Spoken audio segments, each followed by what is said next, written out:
चलिए आज हम लोग जानेंगे एसी फ्रिज में प्रयोग होने वाले महत्वपूर्ण टूल्स यानी मेन टूल्स। देखिए यहाँ पे ये जो टूल्स रखे हुए हैं ये सिर्फ एसी और फ्रिज में है और वो भी इंपॉर्टेंट है यानी जरूरी है, यानी इतने टूल्स अगर आपके पास हैं तो एसी फ्रिज में हर काम कर सकते हैं। तो यहाँ पर हम एक एक टूल्स को बारीकी से समझेंगे। इससे पहले जो आप 40 टूल्स का हमने नाम लिखा है उन टूल्सों के बारे में भी समझेंगे कि जो 40 टूल्स हैं उसमें क्या क्या इसमें नहीं है और वो अगर नहीं है तो उसका काम इनमें से कौन सा टूल्स है जो कर सकता है। तो इसी के बारे में हम पूरा डिटेल में समझेंगे। तो चलिए सबसे पहला टूल्स हम देखिए एक सीरियल से उठाएंगे यहाँ पे और एक तरफ से उठाते हुए सबको क्लियर समझते हुए जाएंगे। और यहाँ पे हमारे जो बोर्ड है बाय साइड में लगा हुआ है उस बोर्ड पे टूल्सों के नाम हमने 40 लिख दिया है। नाम इसलिए लिखा है ताकि ये टूल्सों के नाम हमारे भूल ना जाए। तो क्लियर है। सबसे पहला टूल्स देखिए हमारा इसमें क्या है। सबसे पहला स्क्रू ड्राइवर।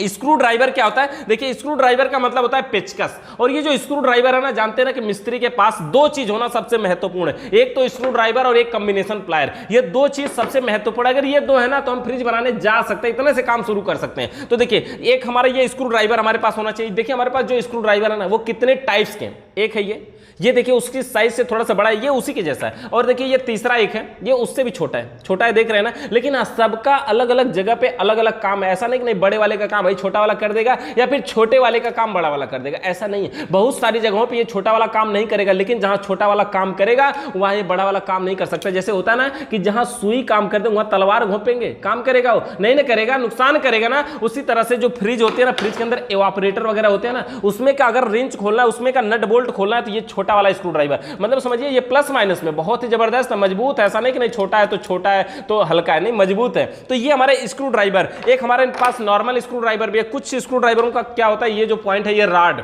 ये मोटा और पतला होता है। तो कहीं कहीं पे ये पतला वाला, ये मोटा वाला नहीं जाता है तो उसके लिए पतला भी रखना पड़ता है। तो उसमें हम पतला लगा करके आसान तरीके से ओपन कर लेते हैं, आसान तरीके से उसका यूज करते हैं। तो इस प्रकार से देखिए हमारे पास ये हो गया स्क्रू ड्राइवर।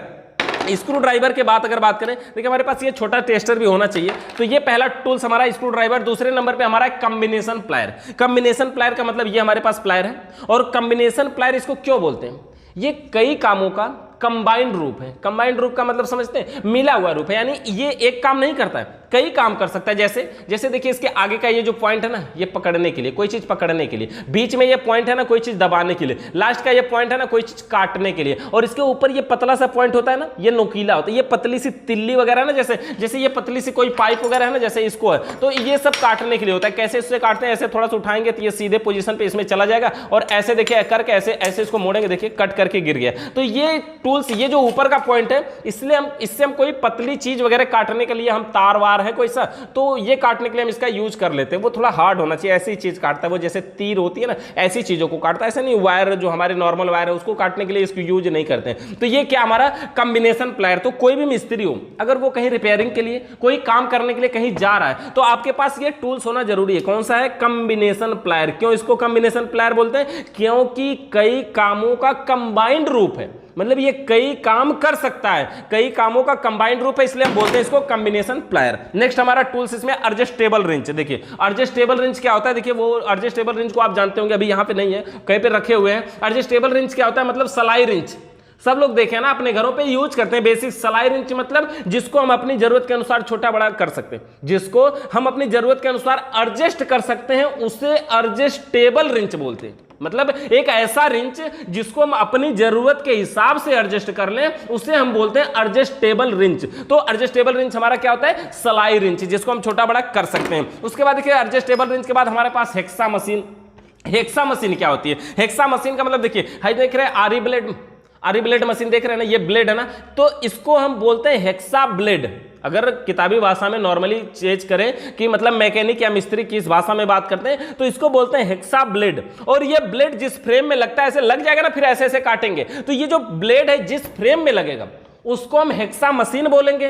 और ये क्या है? ये है हेक्सा ब्लेड। समझ गए ना? इसका कई लोहा वगैरह काटने के लिए यूज करते हैं। बेसिक सा है, जहां पे हमारे ये नॉर्मल टूल्स नहीं काटते वहां पे हम इसको काटते हैं। कोई अंदर है कुछ घिस के काटना है, कोई ताला वाला, मतलब समझ रहे हैं ना, कोई लॉक है या कोई लोहा है, तो ऐसी चीजों को हम काटने के लिए इसकी भी जरूरत पड़ती है हमारे एसी फ्रिज में। तो ये क्या हमारा है? ये हेक्सा ब्लेड है। और ये ब्लेड जिस फ्रेम में लगता है उसको हम क्या बोलते हैं? Hexa machine. मशीन होती है ना, वो पानी देने की मशीन को हम मशीन बोलते हैं ना, वैसे ये फ्रेम जिसमें लगता है वो एक प्रकार की मशीन ही बनाई गई है ना, तो हो गया हेक्सा मशीन। अगला पार्ट हमारा हैमर। हैमर को भी जानते होंगे, हैमर मतलब हथौड़ा जो हम कहीं पे ठोकने के लिए यूज करते हैं, है ना, कोई भी चीज ठोकने के लिए, ऐसे ठोकने के लिए। हैमर के बाद हम मैलेट भी यूज करते हैं। मैलेट का मतलब क्या होता है? लकड़ी का हथौड़ा। हथौड़ा ही है, अगर लोहे का है तो हम हैमर बोलेंगे, और अगर लकड़ी का है तो उसको हम क्या बोलते हैं? मैलेट बोलते हैं। तो हथौड़ा हो गया, हैमर और मैलेट। अगला पार्ट इसमें हमारा लिखा हुआ है ट्यूब कटर। अब देखिए ट्यूब कटर, इसमें ये हमारा है ट्यूब कटर। देखिए थोड़ा सा नजदीक से दिखाइएगा। ये ट्यूब कटर क्या होता है? कॉपर की पाइप को काटने के लिए हम ट्यूब कटर का यूज करते हैं। ये ट्यूब कटर कैसा होता है देख रहे हैं? ऐसे हम टाइट करते हैं तो इसका ये जो नो पॉइंट है ये आगे जा रहा है, देखिए कुछ इस प्रकार से यहां से आगे जा रहा है। और अगर हम इसको ऐसे पीछे की साइड में घुमाते हैं तो देखिए ये पीछे आ रहा है। और ये कार्य क्या करता है? ये किसी भी ट्यूब का मतलब क्या होता है? पाइप। जैसे देखिए ये हमारे पास एक पाइप है, ये कॉपर की पाइप है ना, अगर इसको काटना है तो हम क्या करेंगे? इस ट्यूब कटर के द्वारा काटेंगे। देखिए इसके ट्यूब कटर का ये पॉइंटर होता है और ये इसके बीच में ये जो गोल पॉइंट है ना, ये इसका ब्लेड होता है, और इसके अंदर यहाँ पे जो ये हमारी पाइप को रखने के लिए होता है, इसको हम वी ब्लॉक के नाम से जानते हैं। ऐसे देखिए इस प्रकार से हम इसमें रख देते हैं, और रखने के बाद इसको हम टाइट करते हैं। कितना टाइट करेंगे? ज्यादा नहीं, बस थोड़ा सा टाइट करेंगे कि ये इसमें टच हो जाए। टच हो जाए तो थोड़ा सा टाइट कर देंगे ताकि इसमें से गिरे ना। बस ज्यादा टाइट करेंगे तो पाइप पिचक सकती है। तो क्या करना है? थोड़ा सा टाइट कर लेना, फिर ऐसे गोल में घुमाना है। एक बार हमने घुमा लिया, फिर थोड़ा सा टाइट कर लेंगे, और फिर एक बार घुमाएंगे। ठीक है, 2 बार हमने घुमा लिया, फिर थोड़ा सा टाइट करेंगे और फिर एक बार घुमाएंगे। देखिए बस 3 बार में ये क्या होगा? ज्यादा से ज्यादा 4 बार घुमाएंगे और ये क्या होगा? कट जाएगा। देखिए और इतना बढ़िया कटेगा, इतना स्मूथ कटेगा, मतलब देखिए एकदम गोल कटेगा। आप अगर इसको आरी ब्लेड से काटते तो शायद ऐसा नहीं काट पाते। इसको अगर आरी ब्लेड से काटते तो ऐसा नहीं करता, एकदम बढ़िया, एकदम बारीकी, एकदम गोल कटता है। इतना जबरदस्त कटता है कि इसको आप अगर आरी ब्लेड, ये हेक्सा ब्लेड से रगड़ रगड़ के काटेंगे ना, ऐसा नहीं कटेगा जैसा ही कटता है। लेकिन ये बनाई है ना उसीलिए ट्यूब कटर। ट्यूब का मतलब क्या होता है? पाइप। ट्यूब का मतलब पाइप होता है। जैसे हमारे साइकिल में ट्यूब यूज होता है ना, ट्यूब पंचर हो जाता है ना, ट्यूब का मतलब होता है पाइप। उसमें क्या होती है? हवा भरी होती है ना, उसी तरह से ये भी ट्यूब है। और ट्यूब को काटने वाले कटर को ट्यूब कटर बोलते हैं। ट्यूब मतलब पाइप को, काटने वाले कटर को ट्यूब कटर के नाम से जाना जाता है। ये क्या हमारा है? Tube cutter. ट्यूब कटर और भी बनावट के हिसाब से आते हैं, डिजाइन के हिसाब से आते हैं। कुछ जगह ऐसी होती है ना, ये जो ट्यूब कटर है इसकी जो साइज है, अब देखिए यहां पे ऐसे पकड़ के हम इसको घुमा ले रहे हैं, ठीक है, घुमा ले रहे हैं। तो कुछ जगह ऐसी होती है, एसी फ्रिज की जो पाइपें लगी होती है, तो उसमें ये घुमाने के लिए ये इतनी ऊंची है ना, तो जगह नहीं मिलती। तो क्या होता है? एक ट्यूब कटर छोटा भी आता है, गोल भी आता है। छोटा जो होता है इससे सस्ता भी रहता है, इतने बड़ा रहेगा, वो पाइप को ऊपर ही धीरे धीरे घूम लेगा, इतने जगह में, कम से कम जगह में घूम लेगा, तो वो भी ट्यूब कटर होता है। ट्यूब कटर मतलब किसी भी प्रकार का पाइप को काटने वाले टूल्स को ट्यूब कटर बोलते हैं। और ये ट्यूब कटर है, और ट्यूब कटर की बनावट और भी तरीके की होती है, ये बताने का मकसद। तो ये हो गया हमारा ट्यूब कटर। अच्छा, ट्यूब कटर के बाद होती है फाइल। फाइल मतलब रेती। रेती क्या होती है? कहीं पे कोई जंग वगैरह लग गया, कोई मतलब उसको छुड़ाना है, साफ करना है, तो वहां पे हम रेती का यूज करते हैं। वो गया हमारा फाइल। फाइल के बाद देखिए हमारे टूल्स में क्या है? स्वांगी टूल। अब देखिए ये हमारा स्वांगी टूल। स्वांगी टूल क्या होता है? ये कॉपर की पाइप के भीतरी व्यास को बढ़ाने के लिए स्वांगी टूल का प्रयोग करते हैं। जैसे देखिए अभी थोड़ा सा हम इसको निकाल लेते हैं। इसमें देखिए कैपिलरी ट्यूब जुड़ी हुई है। हम क्या करते हैं? देखिए इसको प्लायर के द्वारा अगर काट के दिखाएं आपको, देखिए ऐसे काट देते हैं प्लायर के द्वारा। ये प्लायर के ऊपरी पॉइंट का यूज हमने किया। ये हमारे पास एक कॉपर की पाइप है। अब देखिए जैसे मान लीजिए ये कॉपर की पाइप है, तो पूरा बराबर व्यास की है ना, बराबर व्यास की है, और इसको हम ट्यूब कटर से काट देते हैं। ये हमारे पास ट्यूब कटर है। इसको अब हम यहां से क्या करते हैं? काट देते हैं। मान लीजिए यहां से हमने इसको काट दिया। अब काट करके क्या करेंगे? इसके ऊपर घुमाएंगे। कैसे काटेंगे? ऐसे दबाएंगे, फिर घुमाएंगे, फिर दबाएंगे, फिर घुमाएंगे, फिर दबाएंगे, फिर घुमाएंगे। देखिए एकदम बढ़िया से बारीकी से कट गया है। अब अगर इस पाइप को जोड़ना हो, हमको इस पाइप को अगर हमें जोड़ना हो इस प्रकार से, एक में दूसरे को डालना हो, तो क्या ये जाएगी? नहीं ना जाएगी। क्यों नहीं जाएगी? क्योंकि दोनों का व्यास बराबर है, दोनों की मोटाई बराबर है, एक के अंदर दूसरी नहीं जा सकती। तो ऐसी बहुत सारी सिचुएशन आती है कि हमको एसी फ्रिज की पाइपों को काट करके फिर से जोड़ना पड़ता है। तो अगर इसको जोड़ना हो तो हम क्या करेंगे? स्वांगी टूल का यूज करेंगे। स्वांगी टूल कहां रख दिया हम? तो ये स्वांगी टूल का प्रयोग करेंगे, ये वाला स्वांगी टूल। और स्वांगी टूल में हम क्या कैसे करेंगे? मतलब स्वांगी टूल को इसमें डाल करके, ये पाइप है देखिए, ये स्वांगी टूल जो है ना, ये 5 in 1 है, 5 का काम अकेले करने वाला है। मतलब है देख रहे हैं, सबसे ऊंचा है, उससे थोड़ा सा ये पतला है, उससे थोड़ा सा ये पतला है, उससे थोड़ा सा यहाँ, उससे थोड़ा सा पतला यहाँ, उससे सबसे पतला ये 5 है। 5 in 1, 5 का काम अकेले करेगा। 5 साइज की पाइपों को फ्लेयर बना सकता है। ये सबसे जो छोटी पाइप है, ये पाइप जो होती है मोटाई ना, ये मोटाई के हिसाब से आती है। फ्रिज में जो पाइप लगती है ये 1/4, 1/4 की पाइप होती है। अब देखिए इसी में क्या करते हैं? इसको डाल करके ऐसे, और इसको हम हैमर के द्वारा, देखिए हम यहाँ से हम प्लायर के द्वारा ठोक दे रहे हैं। वैसे प्लायर से ठोकने से प्लायर खराब हो जाता है, ये जो इतना रिफ्रेश चलता है ना, ये खराब हो जाता है। लेकिन यहाँ पे हम थोड़ा ठोक करके आपको दिखा देते हैं। तो इस प्रकार से इसको ठोकना होता है। ठीक है। और किसी कारण से अगर देखिए ये ऐसा हो रहा है कि हम इसको ठोक रहे हैं और हाथ से स्लिप कर रहा है, तो हम और भी टूल्स का यूज कर सकते हैं। दिखाते हैं आपको और दूसरे का क्या यूज कर सकते हैं। देखिए जैसे मान लीजिए स्लिप कर रहा है, हमको ठोकने में दिक्कत हो रहा है, तो हमारे पास एक अगला टूल्स होता है जिसको हम फ्लेयरिंग टूल में इसका नाम है। तो अभी हम इसको समझते हैं, उससे पहले समझ लेते हैं। देखिए ये फ्लेयरिंग टूल का भाग है और इसमें अलग अलग साइज के सांचे बने होते हैं। हर सांचों पे लिखा होता है किसके अंदर कौन सी पाइप किसके अंदर लगेगी। देखिए इधर कौन सी पाइप लगेगी, ये है 1/4, इस पे देखिए लिखा है 1/4, दिखाइए 1/4 लिखा हुआ है, यहाँ पे लिखा है ना इसके अंदर 1/4। तो ये जो पाइप हमारी है 1/4 साइज की है, यानी कि 1/4 वाले में इसको लगाना है। तो हम क्या करेंगे, इसको थोड़ा ढीला करेंगे यहाँ से और इसको 1/4 वाले में लगाएंगे। दोनों तरफ से हम ढीला कर सकते हैं, देखिए दोनों तरफ से ढीला कर सकते हैं। तो इस प्रकार से पाइप को लगाना है, ठीक है, यहाँ से। और थोड़ा सा हम क्या करेंगे, देखिए इसको बाहर निकाल लेंगे। हमको ये पकड़ने का काम कर दिया कुल मिलाकर के, ये पीछे नहीं जाने देगा। और दोनों तरफ से हम इसको क्या करते हैं, टाइट कर लेते हैं। देखिए हमने टाइट कर लिया। करना क्या, हमें इसमें फ्लेयर बनाना है। कैसे बनाएंगे, ये स्वांगी टूल के द्वारा इसके व्यास को बढ़ाना है। तो यहाँ इसमें डाल करके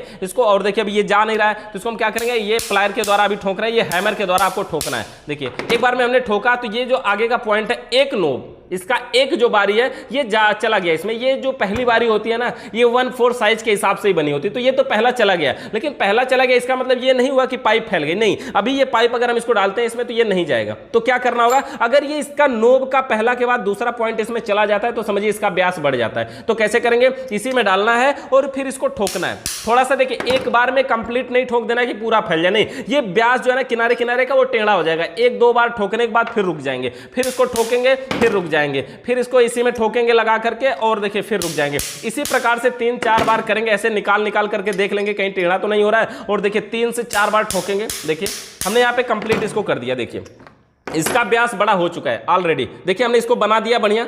अब ये हमारा फ्लेयर बन चुका है। फ्लेयर बनने के बाद अब अगर हमारी ये जो इसकी व्यास दूसरी वाली पाइप है जो इसमें से हमने काट के निकाला है, इसको अगर इसमें डालते हैं तो ये इसमें चली जाएगी। देखिए ये व्यास दिख रहा है आपको कितना बढ़िया ये फ्लेयर बना हुआ है। अब इसको क्या करेंगे, इस पाइप में हम इसको डाल देंगे। यहाँ से देखिए ऐसे पाइप में हम इसको डाल देते हैं। देखिए ये रुक गया। अब रुकने के बाद क्या करेंगे, हम यहाँ से इस पाइप को निकाल लेते हैं। निकालने के बाद अब हम क्या कर सकते हैं, इसमें आराम से इसको वेल्डिंग कर सकते हैं। तो ये हो गया हमारा। देखिए इसको हम वेल्डिंग कर सकते हैं बिल्कुल आसानी से।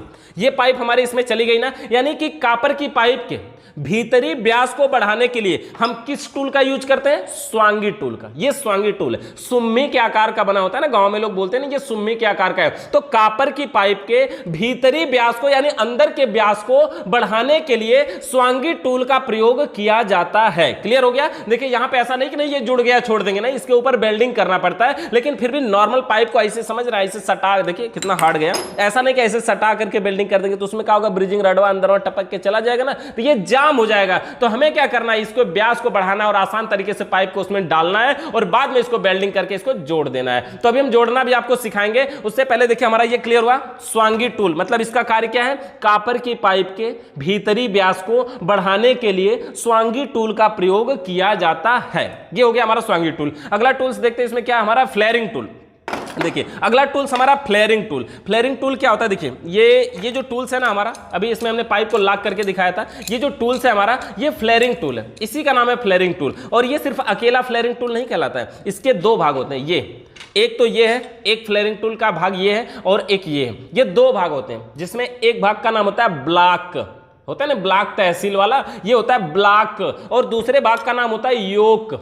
एक का नाम है ब्लॉक और दूसरे का नाम है योक, और दोनों मिलकर के क्या है, फ्लेयरिंग टूल। अच्छा, इसका कार्य क्या होता है, इसका कार्य होता है कॉपर की पाइप में फ्लेयर बनाना। फ्लेयर बनाने का मतलब क्या हुआ, जैसे देखिए ये हमारी कॉपर की पाइप है, एक पाइप है ना, ये पाइप है, इसमें से एक नट निकाल लेते हैं। ये जो नट है ना, ये नट का नाम है फ्लेयरिंग नट। और अगर इस नट को इस पाइप में, ये पाइप हम इसमें डाल दिए, इस नट को इस पाइप में, देखिए ये नट को बनावट देख लीजिए थोड़ा सा, देखिए कैसा है। इस नट की बनावट ऐसी है कि ये पीछे के सिरा इसका पतला होता है, आगे का सिरा इसका मोटा होता है। ये कॉपर का बना होता है, पीतल के जैसा है ना, देख रहे हैं ये पीतल का है। तो ये नट है हमारा फ्लेयरिंग नट। ये मार्केट में महंगा आता है, साइज के हिसाब से भी आता है। और यहाँ पे अभी इस पाइप में अगर देखेंगे तो हम इधर से अगर डाल रहे हैं तो ये इधर से निकल जाएगा, इधर से डालिए इधर से निकल जाएगा, देख रहे हैं ना। मतलब ये फ्लेयर बनाएंगे हम, क्या करेंगे, इस पाइप को, इसका जो एक तरह का व्यास है ना, उस स्वांगी टूल के नहीं, ऐसे कॉलर की तरह, मतलब फूल की तरह, देखिए जैसे इसमें थोड़ा सा बना हुआ आपको दिख रहा होगा, इसमें देख रहे हैं, तो ऐसे फूल की तरह हमें इसको बढ़ाना है, ताकि अगर हम ये नट को अंदर डालें तो ये बाहर ना निकले। और अगर ये बाहर नहीं निकलेगा तो यहाँ पे हम कोई गेज वगैरह लगा के टाइट कर सकते हैं, क्योंकि इस नट में अंदर की साइड में चूड़ियां बनी होती हैं। हो गया। अच्छा, इसको हम बना करके दिखाते हैं आपको कैसे बनाना है। देखिए उसी तरह से हम 1/4 में लगाएंगे इसको। देखिए ये जो हमारा इसका नाम होता है ब्लॉक, जिसमें हम पाइप को लॉक करते हैं उसे ब्लॉक कहते हैं। तो इसका जो 1/4 साइज है उसी में इसको लगाना है। तो देखिए 1/4 में हम क्या करें, ऐसे लगा दे रहे हैं। अच्छा, इसके दो पॉइंटों को जरूर ध्यान देना। देखिए किस तरफ ये बाहर निकालेंगे। ये जो ब्लॉक है ना, एक तरफ देखेंगे इसका जो ये बारी होता है ना, ये गोल गोल है। देखिए ये बारी जो है ये गोल गोल है, देख रहे हैं एकदम गोल है। लेकिन इसका जो देखिए इस प्रकार से है, एकदम गोल है ना, लेकिन इसका जो दूसरा सिरा होगा, अगर पीछे का सिरा देखेंगे तो इसकी ये जो बारी है ना, ये खड़ी बारी है, देख रहे हैं एकदम खड़ी बारी है। तो जिधर गोल है ना उधर की साइड से बाहर करना है, तभी तो फ्लेयर बन पाएगा ना। तो ये जिधर गोल है, जैसे 1/4 की पाइप है और इसको हम देखिए पाइप की साइज के अनुसार 1/4 वाले में लगाते हैं। और देखिए यहां पर, और इस प्रकार से हमने इतना निकाला बाहर, ज्यादा बाहर नहीं निकालना है, ज्यादा बाहर निकालेंगे तो मुड़कर खराब हो जाएगी। तो इस प्रकार से हम क्या करते हैं, इसको टाइट कर देते हैं दोनों तरफ से। टाइट करने के बाद ये हमने टाइट कर दिया। अब इसको पकड़ना समझिए कि फ्लेयर हम कैसे बनाएंगे। ये हमारा क्या है, इसका नाम है योक। योक कॉपर की पाइप में फ्लेयर बनाने का कार्य करता है। कैसे बनाता है, देखिए इसको हम जब टाइट करते हैं ना, ऐसे घुमाते हैं ना, तो ये देखिए चूड़ियों पे ये जो लट्टू के आकार का पॉइंट है ये नीचे जा रहा है, और जब हम इसको ऐसे ऊपर घुमाते हैं, वापस घुमाते हैं, तो ये जो लट्टू वाला पॉइंट है ये ऊपर जा रहा है, देख रहे हैं ना, ये ऊपर जा रहा है। तो इसको हम ऊपर कर लेंगे। पहले हो गया क्लियर कि इसको ऊपर पहले कर लेना है। उसके बाद देखिए ये जो नीचे पकड़ने का ये पॉइंटर देख रहे हैं आप, यहां से ऐसे कटा हुआ दिख रहा है ये इस साइड में, तो इस साइड में आपको नहीं दिख रहा होगा, एक ही साइड में दिख रहा है। ये दोनों में दो तरफ बना होता है। इसमें इस तरफ है तो इसमें भी है, लेकिन इधर की साइड में देखिए, जैसे इसको हम पलट करके आपको दिखाते हैं, देखिए इसमें इस साइड है, यहां पे इस साइड है, देखिए कुछ दोनों में है, लेकिन ये दोनों में दो तरफ, एक तरफ नहीं है। इससे क्या होगा कि जब हम पाइप पे ऐसे लगाएंगे और ऐसे घुमाएंगे तो इधर वाला जो कटा है उधर जाके दबाएगा, इधर वाला इधर जाके दबाएगा। मतलब समझ रहे, ऐसे करके ऐसे दबाना है, ऐसे देख रहे हैं, इधर वाला कटा हुआ ऐसे लॉक हुआ और इधर वाला ऐसे लॉक हुआ, मतलब दोनों लॉक हो गए। समझ गए क्या? ध्यान से देखिए, यहां पे ये एक तरफ कटा हुआ है, ये दूसरी तरफ कटा हुआ है, देख रहे हैं ना इसका कट कैसा बना हुआ है। तो ये पाइप पे जाके फंसता है, इसको हमने सीधा करना है। ये लट्टू का पॉइंट ऐसा ध्यान देना है कि ये पाइप के बीच में जाए, ऐसे इस प्रकार से इसको सीध में रखना है और इसको थोड़ा सा घुमा लेना है। ये लट्टू के आकार का पॉइंट देखिए पाइप के बीच में है थोड़ा सा, लेकिन ऊपर दिख रहा है ना, कोई बात नहीं, अभी हम इसको टाइट करते लेके जाएंगे तो ये देखिए उसके अंदर जाएगा, पाइप के बीच में जाना चाहिए। तो इसको बस यही ध्यान देना कि पाइप के बीच में जाना चाहिए। देखिए यहां पर देखिए ये पाइप के बीच में जाएगा, अभी ये देखिए पाइप के बीच में जा रहा है ना। और इसको हाथ से पकड़ने का भी तरीका देखिएगा, ये दोनों के साथ कैसे पकड़ेंगे। एक उंगली ये वाली लगी हमारी जो इधर की खींच रही है, इधर से अंगूठा है जो उधर की दबा रहा है, इसी प्रकार से इसको पकड़ना है, कुछ नहीं है, आसानी से इसी प्रकार से पकड़ना है और फिर इसको अब टाइट करना है। अब देखिए थोड़ी सा टाइट कर देंगे अगर, तो अब ये पाइप के बल पे लोड हो गया। देखिए अब ये गिरेगा नहीं इसमें से, देख रहे हैं ना, अब ये इसमें से गिरेगा नहीं। अब इसको क्या करना है, आपको उसी तरह से पकड़ना है, इसको ऐसे पकड़ना है और क्या करना है, इसको टाइट करना है। टाइट कर दिया एक बार, फिर बैक कर लेना है, पूरा कंप्लीट नहीं टाइट करना, थोड़ा सा आधा चूड़ी टाइट करना है और फिर दोबारा इसको थोड़ा सा टाइट करना है, फिर बैक कर लेना है, फिर थोड़ा सा टाइट करना है, फिर बैक कर लेना है, फिर थोड़ा सा टाइट करना है, फिर बैक कर लेना है। ऐसे 3-4 बार करेंगे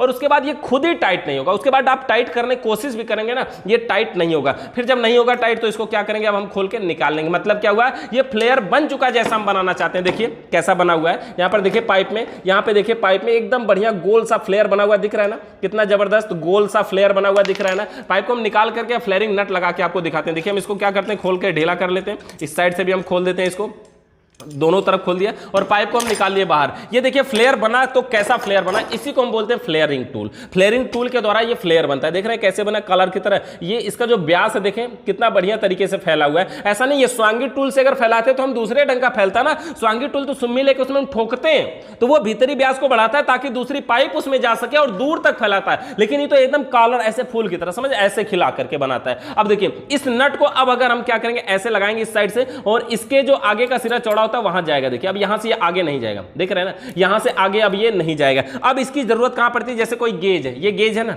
इस गेज में मान लीजिए इस नट को लगाना है, इस पाइप को जोड़ना है। अब हम क्या करेंगे, यहां पे ऐसे लगा करके इसकी साइज के हिसाब से देखिए इसको हम टाइट कर सकते हैं। देख रहे हैं इस प्रकार से अब ये पाइप इसमें जुड़ चुकी है। नहीं तो इसको हम बेल्डिंग तो करते नहीं बार बार, तो ऐसा फ्लेयरिंग नट लगाने की हमें जरूरत बहुत पड़ती है। एसी में भी बार बार पड़ती है, फ्रिज में भी बार बार पड़ती है। तो ये हम किस टूल्स के द्वारा बनाते हैं, फ्लेयरिंग टूल के द्वारा बनाते हैं। फ्लेयरिंग टूल क्या होता है, कॉपर की पाइप को फ्लेयर करने के लिए हम फ्लेयरिंग टूल का यूज करते हैं। और फ्लेयरिंग टूल में कितने भाग होते हैं, 2 भाग होते हैं, जिसमें एक भाग का नाम होता है ब्लॉक, यही है, और दूसरे भाग का नाम होता है योक। ब्लॉक का मतलब जिसमें पाइप को लॉक किया जाता है उसे ब्लॉक कहते हैं, और जिसको लगाकर फ्लेयर बनाया जाता है उसे योक कहते हैं। तो ये 2 पार्ट हमारे हैं, एक का नाम है ब्लॉक और दूसरे का नाम है योक। ये हमारे 2 पार्ट होंगे। अच्छा, ब्लॉक और योक के बाद देखिए swaging tool, flaring tool, compound gauge, और फ्लेयरिंग टूल के बाद हमारा है कंपाउंड गेज। कंपाउंड गेज क्या होता है वो दिखाते हैं आपको, थोड़ा सा 1 मिनट रोकिए, फैन चालू करते हैं। तो ये देखिए हमारा कंपाउंड गेज है, यहाँ पे ये कंपाउंड गेज है, और ये जो कंपाउंड गेज है ना इसी को बोलते हैं। और कंपाउंड गेज क्या होता है, इसके द्वारा एसी फ्रिज के सिस्टम में हम प्रेशर चढ़ाते हैं, वैक्यूम भी कर सकते हैं, गैस चार्ज कर सकते हैं। प्रेशर चढ़ाना इसका नियम नहीं है, इसका नियम है कि हम इससे वैक्यूम करते हैं, मतलब प्रेशर को निकालते हैं और इसके द्वारा हम गैस चार्ज करते हैं। वैक्यूम करना, देखिए प्रेशर गेज क्या होता है कि प्रेशर गेज और ये है कंपाउंड गेज। कंपाउंड गेज और प्रेशर गेज में क्या डिफरेंट होता है, दोनों गेज देखने में एक जैसे हैं, कलर में डिफरेंट होते हैं। पहले यहां देख लीजिए, इसके अंदर ये दोनों गेज हैं, ये जो रेड कलर में है ये प्रेशर गेज है, ये जो ब्लू कलर में है ये कंपाउंड गेज है। ये एक प्रेशर गेज है, ये कंपाउंड गेज है, ये दोनों मिला दिए गए ना, तो इस गेज को अब हम बोलते हैं मैनीफोल्ड वाल्व या मैनीफोल्ड गेज। ये हमारा गेज कौन सा है, ये मैनीफोल्ड गेज है, मतलब दोनों गेजों का मिश्रित रूप है। लेकिन यहां पर ये जो हमारे पास है ये एक ही गेज है। अगर आपके पास केवल ये कंपाउंड गेज हो तो आप एसी फ्रिज में सब काम कर सकते हैं, ऐसा नहीं कि नहीं कोई काम नहीं होगा। आप इसी से प्रेशर भी चढ़ा सकते हैं, इसी से वैक्यूम भी कर सकते हैं, इसी से गैस चार्ज भी कर सकते हैं, सारे काम इससे कर सकते हैं। लेकिन अगर ये है तो ये स्पेशली है, रेड वाला देख रहे हैं, ये खाली प्रेशर भरने के लिए यूज किया जाता है। भरने का मतलब समझ रहे हैं ना, प्रेशर भरना मतलब खतरे की बात है ना, हवा भरते हैं उसमें, और हवा भरने के लिए इस गेज का यूज करते हैं, और हवा निकालने के लिए इस ब्लू वाले का करते हैं, और गैस चार्ज करने के लिए भी हम इस ब्लू वाले का करते हैं। हवा भरना, इसके द्वारा हम क्या करते हैं, हवा भर के लीक चेक करते हैं, कहीं उसकी पाइप में कोई लीक तो नहीं है, उस समय हम ये रेड वाले गेज का यूज करते हैं। एक गेज को क्लियर समझिए, उसके बाद दूसरा समझ में आएगा।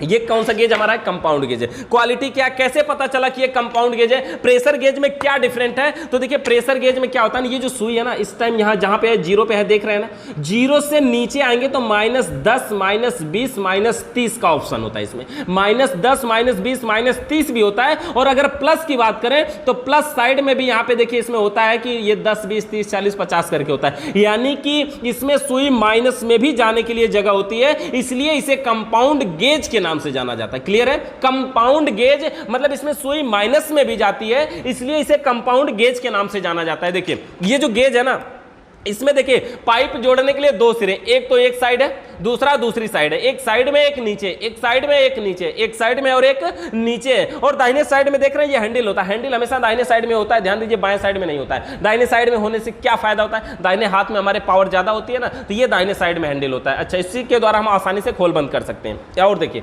जब ये हैंडल खुला हो, ऐसे इसको हैंडल को खुला रहते हैं, ऐसे खुला है, जब ये हैंडल खुला है तो देख रहे हैं ये जो राड है ना, ध्यान से केयर करिएगा, ये जो राड है जब हम इसको खोल रहे हैं तो ये बाहर निकल रहा है, और जब हम अगर इसको टाइट करेंगे तो ये क्या हो रहा है, अंदर जा रहा है। ये जब टाइट कर रहे हैं तो देखिए इसमें क्या हो रहा है, ये अंदर जा रहा है। तो इससे क्या फर्क पड़ रहा है, देखिए जब हम इस गेज में अगर इस हैंडल को बंद कर लें और इस गेज में अब इधर से मुंह लगा के फूकेंगे ना, ऐसे अगर हम इधर से फूकते हैं तो इधर से हवा नहीं निकलेगी, अगर इधर से फूकेंगे तो इधर से भी हवा नहीं निकलेगी। लेकिन अगर इस गेज में साइड से आप कितनी भी पावर लगा लीजिए, ये सुई हिलने वाली नहीं है, ये सुई हिलने वाली नहीं है। लेकिन अगर नीचे से इस समय फेंका जाए, गेज का हैंडल बंद है, तब भी अगर नीचे से फूंका जाए तो सुई पे संपर्क जाएगा और सुई ऊपर बढ़ेगी। अगर आपके अंदर इतनी पावर है कि सुई को बढ़ा सके तो आप बढ़ा सकते हैं। मतलब समझ रहे हैं, गेज का हैंडल बंद कर देने के बाद भी ये जो नीचे का संपर्क है वो सुई से डायरेक्ट होता है, लेकिन जब हैंडल बंद करते हैं तो साइड वाला बंद हो जाता है। जानते हैं इसमें बंद क्या होता है, ये जो राड की तरह है ना, जब हम टाइट कर रहे हैं तो अंदर निकल के जा रहा है ना, तो ये अंदर जा करके यहीं पे इस वाले पॉइंट को, इस वाले रास्ते को बंद करता है, नीचे वाले को नहीं बंद करता है। नीचे वाले का संपर्क सुई से बना रहता है, समझ गए। इसलिए अगर हम फ्रिज में प्रेशर भर रहे हैं, मान लीजिए कि फ्रिज में प्रेशर भर रहे हैं, तो इसका कौन सा भाग फ्रिज में लगेगा, नीचे वाला। क्यों, क्योंकि फ्रिज में कितना प्रेशर भरा है वही तो हमें चेक करना है।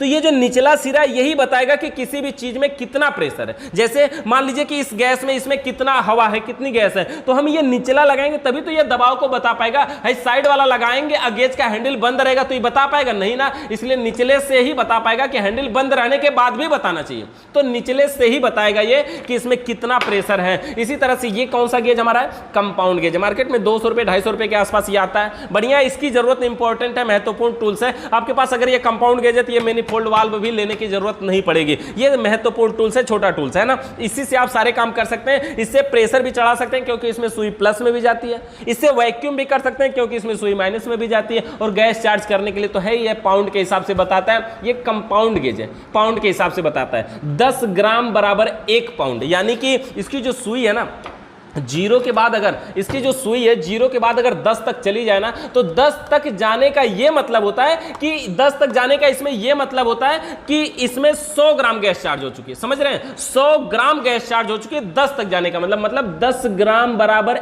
1 पाउंड। इस पे ध्यान दीजिएगा, ये मैथ की भाषा में नहीं, कंपाउंड गेज के हिसाब से। मैथ की भाषा में भी कोई मैथ पढ़ने वाले होंगे तो कहेंगे 453 ग्राम बराबर 1 पाउंड होता है। आप गूगल में सर्च करिए 453 ग्राम दिखाता है, लेकिन ये कंपाउंड गेज के हिसाब से 10 ग्राम बराबर 1 पाउंड है, तो 10 पाउंड बराबर क्या होगा, 100 ग्राम हो जाएगा। तो ये कौन सा गेज हमारा है, कंपाउंड गेज है। अच्छा, कंपाउंड गेज के बाद क्या हमारा प्रेशर गेज हो गया। अच्छा, प्रेशर गेज, कंपाउंड गेज और ये मैनिफोल्ड वाल्व। अगर ये अलग होता, ये अलग था तो हमारा कंपाउंड गेज है, ये अलग होता तो ये हमारा प्रेशर गेज है। दोनों मिल गया तो मैनिफोल्ड गेज यानी मैनिफोल्ड वाल्व। देखिए अब समझिए, इसके अंदर से देखिए टोटल 3 पाइपें हैं, देख रहे हैं यहां पर, इसमें से 3 पाइपें निकली हुई हैं और पाइपों का कलर भी देख सकते हैं कि जो ब्लू वाले उसके नीचे ब्लू निकलता है, जो रेड वाली उसके नीचे से रेड निकलता है और जो येलो वाली वो बीच से निकलता है। इसका मतलब ये हुआ, ये जो बीच वाली पाइप होती है ना, इसमें ये इनपुट होती, इनपुट, इन का मतलब जहां से हम गैस को अंदर लेते हैं, और ये जो दोनों है ये दोनों के दोनों आउटपुट है। ये इनपुट एक ही है और आउटपुट 2 है। अच्छा, इनपुट का क्या मतलब हुआ, जैसे मान लीजिए कहीं से हमें हवा भरना है, इसमें से गैस भरना है ना, इस कैन में से गैस भरना तो ये कैन में लगेगी, और फ्रिज में भरना है तो ये वाली जो पाइप है ये फ्रिज में जाके लगेगी। समझ गया ना, इनपुट का मतलब ये बीच वाला जो पॉइंट है ये इनपुट है और ये वहां लगेगा जहां से गैस आएगी, और ये दोनों पॉइंट वहां लगेंगे जहां पे गैस जाएगी। अब समझिए, दोनों पॉइंट का मतलब कंफ्यूज मत होइएगा, दोनों पॉइंट का मतलब ये होता है कि जिस गेज का हमें यूज करना है, जैसे कंपाउंड गेज का यूज करना है तो कंपाउंड गेज के नीचे वाली पाइप को हम लगाएंगे आउटपुट में, और अगर हमें प्रेशर गेज का यूज करना है तो प्रेशर गेज वाली पाइप को हम लगाएंगे आउटपुट में। इस प्रकार से लगाना है। एक टाइम में एक ही गेज का हम यूज करते हैं, दोनों एक साथ नहीं चलते हैं, एक टाइम में एक ही का यूज करते हैं। और क्या कंडीशन क्या है कि जिस गेज का यूज करेंगे उसका हैंडल खुला रहेगा, ऐसे ये खुला रहेगा, और जिसका यूज हम नहीं करेंगे उसका हैंडल बंद रहेगा। मतलब एक टाइम एक ही हैंडल खुला रहेगा। अब देखिए, इसको भी खोल दिए, इसको भी खोल दिए तो हवा दोनों तरफ से निकल जाएगी। समझ गए। देखिए क्या होता है, जब हम इस बीच वाले पॉइंट से गैस इन करती है तो यहां से जाएगी। अब देखिए, ये हैंडल बंद है तो क्या हमने बताया कि ये यहां से बंद कर देगा, साइड वाले को बंद करता है। नीचे का संपर्क सुई से डायरेक्ट रहती है ना, नीचे का संपर्क सुई से डायरेक्ट रहती है ना, तो अब ये हैंडल बंद है, यानी कि इस गेज में हवा नहीं आएगी, इस रेड वाले गेज में, लेकिन ये ब्लू वाले में तो आएगी ना। अब ये ब्लू का हैंडल खुला है तो ये बीच से इन होगा, ब्लू वाला खुला होने के कारण ये ब्लू वाले से निकल जाएगा। अगर हम इसको बंद कर देते हैं, यहां से हम टाइट करते हैं तो ये रेड वाले से निकल जाएगा। अगर ये येलो वाले से बीच से गैस आ रही है तो यहां रेड वाले से बाहर निकल जाएगा, क्योंकि इसका हैंडल खुला हुआ है। तो जिस गेज का हमें यूज करना होता है उस गेज के हैंडल खुला रहता है, और जिसका यूज नहीं करना होता है उसका हैंडल बंद रहता है। इस प्रकार से होता है हमारा। अब देखिए, इसके बीच में देखेंगे ना, ये गेज, ये जो गेज है इसके बीच में देखेंगे तो यहां पे एक शीशा बना होता है। शीशा ये क्या कार्य करता है, जब इसमें से गैस क्रॉस करती है ना, जब इसमें से गैस क्रॉस करती है तो जैसे जो गैस होती है उसका कलर होता है, तो वो इसमें शो करती है कि हाँ गैस किधर से किधर जा रही है, या फिर किस कलर की जा रही है, या फिर जा रही है कि नहीं जा रही है। तो यहां से इसके द्वारा हम पता कर सकते हैं, ये इसीलिए देखने के लिए लगता है। और ये देख रहे हैं, इसका टंगना होता है। टंगना मतलब कहीं भी काम करना है, कंडेंसर वगैरह में लगा के इसको टांग दीजिए, अपना काम करते रहिए और इसको देखते रहिए, किसी को पकड़ने की जरूरत नहीं है। ये कौन सा गेज हो गया हमारा, मैनिफोल्ड वाल्व इसको बोलते हैं। क्या बोलते हैं, मैनिफोल्ड वाल्व। और इसके बाद देखिए हमारा क्या है, एलन की। एलन की क्या होता है, ये देखिए एलन की, देख रहे हैं, ये टपारिया का है एलन की। ये एलन की का सेट है। वैसे 4 नंबर और 5 नंबर, ये दो ही एलन की का यूज हम एसी में करते हैं, 4 नंबर और 5 नंबर। बाकी इसमें तो हर नंबर की है, देख रहे हैं इसमें सेट है ये पूरा। एलन की का मतलब समझते हैं ना, एल के आकार की होती है। ये देख रहे हैं 4 नंबर 5 नंबर, ये यही वाला है। इन सब का हम इन्हीं 4 और 5 का दोनों का यूज हम सबसे ज्यादा करते हैं एसी में। बाकी फ्रिज में तो इसकी जरूरत ही नहीं है, वॉशिंग मशीन में भी कुछ एलन की आवश्यकता पड़ती है। तो ये हमारा एलन की, एल के आकार का होता है। कहीं अंदर लगे नट को खोलने के लिए हम यूज करते हैं। ऐसे देखिए कहीं अंदर नट लगा होता है कहीं कहीं पे, तो ऐसे डाल करके हमको ऐसे ऐसे करके इसको खोलना होता है। एलन की के बारे में जानते हैं, देखने में अंग्रेजी के यल के आकार का है ना, इसलिए हम इसको एलन की के नाम से जानते हैं। नॉर्मल है, कुछ नहीं है, एलन की हो गया हमारा। अच्छा, एलन की के बाद हम आ रहे हैं उसमें क्या है, पिचिंग प्लायर। ये देखिए अगला जो हमारा प्लायर है ये है पिचिंग प्लायर। पिचिंग प्लायर का कार्य क्या होता है, ये कापर की पाइप को पिंच करने के लिए हम पिचिंग प्लायर का यूज करते हैं। कापर की पाइप को पिंच करने के लिए हम पिचिंग प्लायर का यूज करते हैं। ये हो गया हमारा पिचिंग प्लायर, समझ गए ना। कापर की पाइप को पिंच करने के लिए हम पिचिंग प्लायर का यूज करते हैं। क्या करता है ये, देखिए ये कॉपर की पाइप को पिंच करता है। पिंच करने का मतलब क्या होता है, हवा को एक साइड से दूसरी साइड तक नहीं जाने देगा, इतनी पाइप को दबा देगा। जैसे देख रहे हैं ये पाइप है ना, अगर हम यहाँ से फूके हवा इधर से क्रॉस होगी, लेकिन ये पिलास है, एक प्लायर है, देखिए इसका ये जो नोब है ना, देख रहे हैं ये गोल बना है, ये किसी पाइप को काटेगा नहीं, पाइप टूटेगी नहीं, कटेगी नहीं, लेकिन गोल में इतना पिंच मुलायम दबा देगा कि उसमें से गैस भी नहीं निकल पाएगी, इतना दबाएगा। और देखिए इसके पीछे क्या होता है, ये चूड़ी वाला देख रहे हैं, यहाँ से अगर हम ढीला करते हैं, जैसे इसको हम पूरा दबा लेते हैं पूरा, तो भी ये इतना देखिए गैप खुला हुआ है। इसको हम अगर और ढीला कर देते हैं तो हम कितना चाहते हैं, देखिए इतना चाहते हैं कि पूरा दबाने के बाद भी इतना खुला रहे, तो उतना खुला रहेगा। मतलब पाइप को कितना दबाना है, जैसे हम देखिए यहाँ पे अगर पूरा दबाएं तो इतना हम खुले हुए पे सेट किए थे, इसका मतलब ये थोड़ा सा दबाएगा।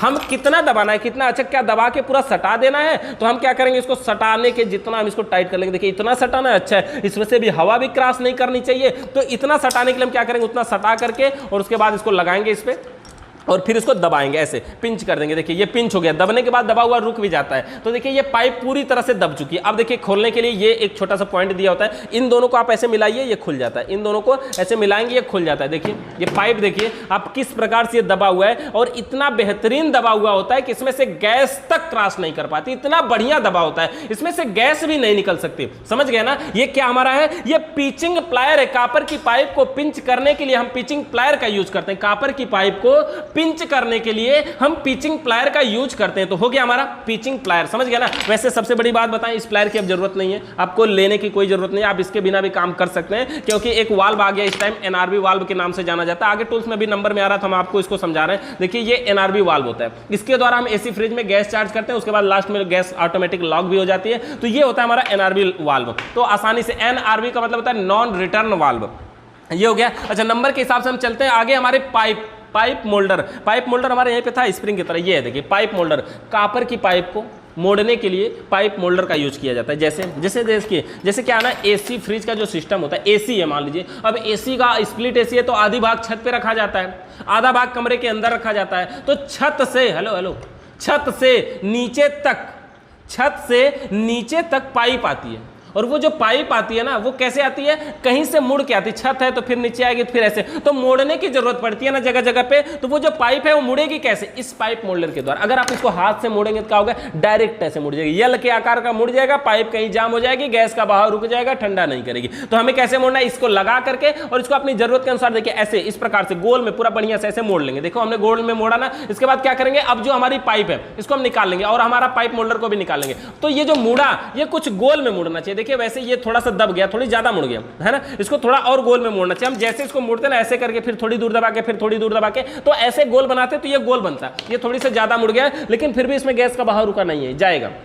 अच्छा इस प्रकार से कॉपर की पाइप को सुव्यवस्थित यानी बढ़िया तरीके से मोड़ने के लिए हम पाइप मोल्डर का यूज करते हैं। पाइप मोल्डर ये स्प्रिंग की तरह भी आता है, और भी तरीके के आते हैं, और भी इसकी बनावट अलग अलग तरीके की होती है। पाइप मोल्डर अभी आप गूगल में सर्च करिएगा, अलग अलग प्रकार के आपको टूल्स देखने को मिलेंगे। तो पाइप मोल्डर का कार्य क्या होता है, कॉपर की पाइप को मोड़ने के लिए हम पाइप मोल्डर का यूज करते हैं। कॉपर की पाइप को मोड़ने के लिए हम पाइप मोल्डर का यूज करते हैं, हो गया। अच्छा इसके बाद हमारा टूल्स में देखिए पाइप मोल्डर हो गया, हमारा ब्लैंप टेस्टर हो गया, कंटिन्यूटी टेस्टर। ये जो नॉर्मल टेस्टर है ना, इसी को हम बोलते हैं ब्लैंप टेस्टर। लैंप जलता है ना, तो ब्लैंप टेस्टर हो गया, लाइट में लगा चेक करते हैं लाइट है कि नहीं है। और कंटिन्यूटी टेस्टर देखिए ऐसा, ये देख रहे हैं कुछ टूटा हुआ है, मेन टूल्स अभी मिल नहीं रहा था, लॉकडाउन की वजह से क्लास नहीं चल रहा है, तो जो टूल्स हैं अपने पास पुराने बचे हुए उन्हीं में से दिखा रहे हैं। ये देखिए कंटिन्यूटी टेस्टर है, इनके जो ऐसी बनावट होती है, जब दोनों को टच करवाएंगे इसके अंदर रेड कलर का बल्ब जलता है, वो लगा होता है, छोटी बैटरी भी लगी होती है। ऐसे हम टच करवाते हैं तो इसमें बल्ब जलता है, ऐसे टच करवाते हैं तो इसमें बल्ब जलता है। ये क्या है, कंटिन्यूटी, मतलब यहां से यहां अगर हम रखते हैं, अगर ये सही होता है तो इसमें बल्ब जलता है। तो ये कंटिन्यू मतलब एक पॉइंट से दूसरे पॉइंट में लाइट कंटिन्यू जा रही है कि नहीं जा रही है, ये जानने के लिए हम यहां पे कंटिन्यूटी टेस्टर का यूज करते हैं कि एक पॉइंट से दूसरे पॉइंट में लाइट कंटिन्यू जा रही है कि नहीं जा रही है, यही जानने के लिए हम कंटिन्यूटी टेस्टर का यूज करते हैं। उसके बाद अगले पॉइंट पे हमारा इंसुलेटर कटर। इंसुलेटर कटर मतलब जानते हैं, वायर कटर मतलब तार को काटने वाला। ये देख रहे हैं तार को काटने वाला। अब तार के ऊपर जो रबड़ या पीवीसी का बना होता है ना, जो प्लास्टिक, उसको हम इंसुलेटर के नाम से जानते हैं। और अगर उसी को काटने वाले कटर को हम इंसुलेटर कटर कहते हैं। तार को बार बार दांत से नहीं छीलना चाहिए, मिस्त्री आदमी है ना, आपको बार बार छीलने की जरूरत पड़ सकती है ना, तो इसलिए उसमें जानते हैं वो जो तार का रबड़ पीवीसी होता है, दांत में कहीं फंस जाता है ना, कैंसर जैसी बीमारी होने की भी संभावना होती है। तो इसलिए हमें क्या करना चाहिए कि हमें हमेशा इस वायर जो इंसुलेटर कटर है, इसी के द्वारा हमें वायर को छीलना बेलना चाहिए, सही करना चाहिए या काटना चाहिए। दांतों का यूज कम से कम करना चाहिए। जैसे कोई मिस्त्री नहीं है, कभी कभी यूज है तो हाँ मान लीजिए हो गया एक आध बार, लेकिन अगर कोई हमेशा यूज करता है ना तो उसके लिए ये इंसुलेटर कटर होना जरूरी है, वायर कटर होना जरूरी है। ये हो गया हमारा इंसुलेटर कटर। इसके बाद हमारा क्या वाइस टूल्स। वाइस टूल्स क्या होता है, देखिए ये बढ़ई लोग रखते हैं जो मेज ब्रेंच पे नहीं कोने में लगा के सेटिंग कर लेते हैं, वो इसकी जरूरत नहीं यार, उसको आगे बढ़ते हैं। और इसके बाद अगला पॉइंट हमारा बेल्डिंग गन। अब देखिए हम आपको बेल्डिंग करके भी दिखाएंगे, उससे पहले हम आपको थोड़ी सी बेल्डिंग गन के बारे में समझा देते हैं। बेल्डिंग गन का यूज कैसे करते हैं वो भी समझेंगे। देखिए ये बेल्डिंग गन का कैन हम इसको रख देते हैं साइड में।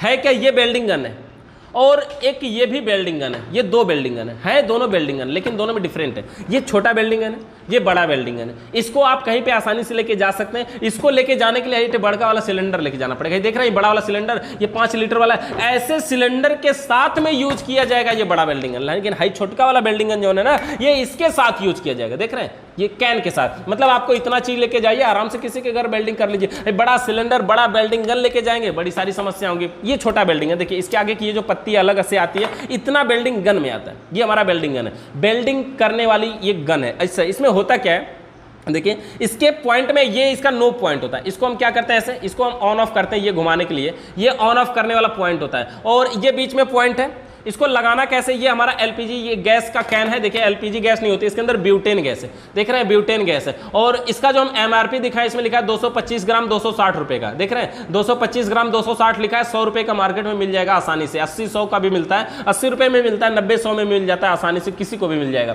तो ये हमारा ब्यूटेन गैस है। अब ये जो गैस है, इसी गैस पर इस बेल्डिंग गन को लगाना है। ये छोटा बेल्डिंग गन, देखिए ये इसके पार्ट खुलते भी हैं, हम आपको यहाँ से भी दिखा देते हैं थोड़ा सा। ये यहाँ से इसके पार्ट खुलते हैं अलग से, ये देख रहे हैं ना, बंदूक की गोली की तरह लगता है देखने में। इस प्रकार से इसके पार्ट खुलते हैं। और यहाँ से भी देखिए इसका ये दूसरे पार्ट भी खुलता है, ये बीच से भी, इसके बाद भी यहाँ से खुल जाता है। 2-3 जगह से खुलता है। कभी कभी ये जाम हो जाता है तो खोल करके इसको साफ भी करना पड़ जाता है। तो देखिए इसको लगाना कैसे, ऐसे सेट करना है, यहाँ पे दबाना है, यहाँ पे सीधा सीधा इसी के कटे हुए खाने में दबा के इसको थोड़ा सा घुमा लेना है। ये लग के सेट हो गया। अभी हम इसको चला करके दिखा रहे हैं, उससे पहले इसको भी समझ लेते हैं। ये बड़ा बेल्डिंग गन है, ये छोटा बेल्डिंग गन। ये जो बड़ा वाला है ना, देखिए इसको क्या करना है, इसको यहाँ से ऑन ऑफ करने वाला हैंडल दिया गया है। यहाँ से ये आग फेंकेगा और है कहाँ लगेगा, बड़का वाला रेगुलेटर में। है 5 लीटर वाले के अलावा अगर आपके पास 14 लीटर वाला जो घरों में खाना बनाने के लिए हम यूज करते हैं, उसमें भी ये काम कर जाएगा। लेकिन जानते हैं क्या डिफरेंट है।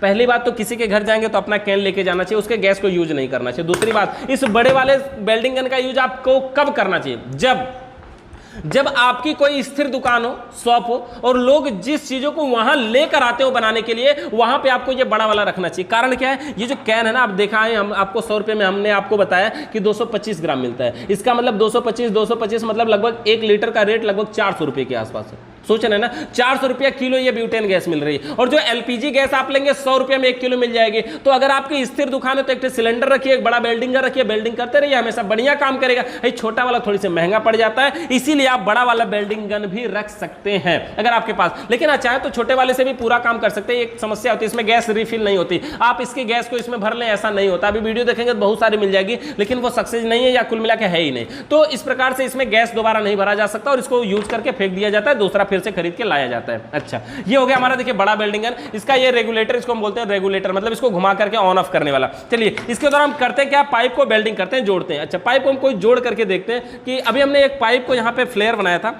एक फ्लेयर बनाया था। कहाँ गया वो पाइप, ये वाली पाइप है, ये वाली पाइप नहीं है। यहाँ पे एक पाइप हमारी और थी, तो ये पाइप थी, शायद हमने इसी को पिंच कर दिया। देखिए ये वाली पाइप थी, इसी को हमने पिंच कर दिया। तो चलिए हम इसको फिर से बना लेते हैं, ट्यूब कटर से इसको हम काट देते हैं। और इसी पाइप को हमने वो स्वांगी टूल के द्वारा इसके भीतरी व्यास को बढ़ाया था ना, इसलिए अब इसको हमें क्या करना है, इसको हम फिर से ट्यूब कटर से देखिए इस प्रकार से काट लेंगे, लगा करके ट्यूब कटर से हमने काट दिया। और इसको हम फ्लेयर बना लेंगे, किसी एक को बना सकते हैं। तो चलिए हम इसी को बना लेते हैं, ये जो सीधा वाला पॉइंट है। फ्लेयर कैसे बनाते हैं, इसमें ये हमारा क्या है, इसका नाम ब्लॉक। ब्लॉक में पाइप को लगाएंगे, लॉक करेंगे, जिस साइज की पाइप है उसी साइज में लगाएंगे। 1/4 की पाइप है, 1/4 वाले में लगाएंगे और इसको टाइट कर देंगे दोनों तरफ से। और टाइट दोनों तरफ से करने के बाद क्या करेंगे, कौन सा टूल्स लेंगे, स्वांगी टूल, जो सुम्मी के आकार का बना होता है, ये वाला हमारा स्वांगी टूल। इसको बीच में ऐसे डालना है और ये प्लायर के द्वारा इस पर ठोकना है। यहाँ पे एक बार ठोका हमने, पहला वाला व्यास पूरा चला गया। उसके बाद फिर से ऐसे 2 बार 3 बार ऐसे हम थोड़ा थोड़ा ठोक करके फिर इसको निकाल के देख लिया करेंगे। बार बार इसको लगातार नहीं ठोकना है, बार बार ठोकने, लगातार ठोकने से क्या होगा, ये पाइप के फटने की संभावना होती है, पाइप फट सकती है। तो इस प्रकार से देखिए हम इसको ठोक लेते हैं और ये दूसरा पार्ट भी इसमें ठोक लिया हमने। ये फ्लेयरिंग टूल का काम हो गया, फ्लेयर बन चुका है। इसको हम यहाँ से हटा करके इसको पाइप को निकाल लेते हैं, इधर से भी ढीला कर लें तब निकलेगा। यहाँ से हमने इसको निकाल लिया। अब एक पाइप ये हो गई, ये दूसरी पाइप है, कोई भी पाइप को हम जोड़ सकते हैं। चलिए इसी को जोड़ देते हैं, यहाँ से हम इसको जोड़ देंगे, वेल्डिंग कर देंगे। अच्छा यहाँ से देखिए वेल्डिंग करेंगे हम इस प्रकार से। ये अभी इसके अंदर जा नहीं रहा है सही से, देखते हैं ये वाला क्या उससे पतला है क्या, उसके ब्याज से थोड़ा सा कम है। देखिए ये वाला आसानी से चला गया। तो हमें क्या करना है, अब इसी को वेल्डिंग करना है, इसी को हमें वेल्डिंग करना है। वेल्डिंग हम कैसे करेंगे, देखिए वेल्डिंग करने के लिए हमें ब्रिजिंग राड की आवश्यकता पड़ेगी। ये जो राड है हमारा, ये ब्रिजिंग राड है। ब्रिजिंग राड का मतलब समझ रहे हैं, ये वेल्डिंग करने के लिए जिस राड का हम यूज करते हैं उसे हम ब्रिजिंग राड के नाम से जानते हैं। ये कॉपर ऑक्साइड का बना होता है, कॉपर ऑक्साइड का बना होता है। ये हार्ड होता है, कठोर होता है, और ये मुड़ता नहीं है, मोड़ेंगे ना तो ये खट से टूट के अलग हो जाएगा। ये बहुत हार्ड होता है, कठोर होता है। तो ये होता है हमारा ब्रिजिंग राड। चलिए हम इसको वेल्डिंग करके दिखाते हैं। देख रहे हैं लोहा का टीन बना हुआ है ना, ये छोटे वाले वेल्डिंग गन के साथ हम यूज करते हैं। बड़े वाले के साथ अगर यूज करना है तो हमें अलग से टीना का लोहा लेना पड़ता है, और पाइप को जोड़ने के लिए पीछे से लगाते हैं, बीच में पाइप को जोड़ते हैं ताकि इसकी जो आग है वो पीछे ना जाए। अभी हम जोड़ते समय आपको बताते हैं। और अगर इसको हमें लगाना होता है तो इस प्रकार से हम लगाते हैं, यहाँ पे लगा लेते हैं, और पाइप को अभी जोड़ना है। माचिस की आवश्यकता है, बंद करिए, दिखाते हैं। ये देखिए हमारा ब्यूटेन गैस है, देखिए ब्यूटेन गैस है। ये रेड कलर वाली थोड़ी सस्ती भी आती है। यहाँ पे देखिए नया है ये, इसको हम कवर को खोल देते हैं। ये इसमें ढक्कन था, इसको हमने अलग कर दिया। इसको यहाँ पे लगाना है। ये छोटे वाले वेल्डिंग गन का हम यूज करके दिखाते हैं आपको। पहले यहाँ पे ऐसे लगाना है और इसको घुमा लेना है। ये लग गया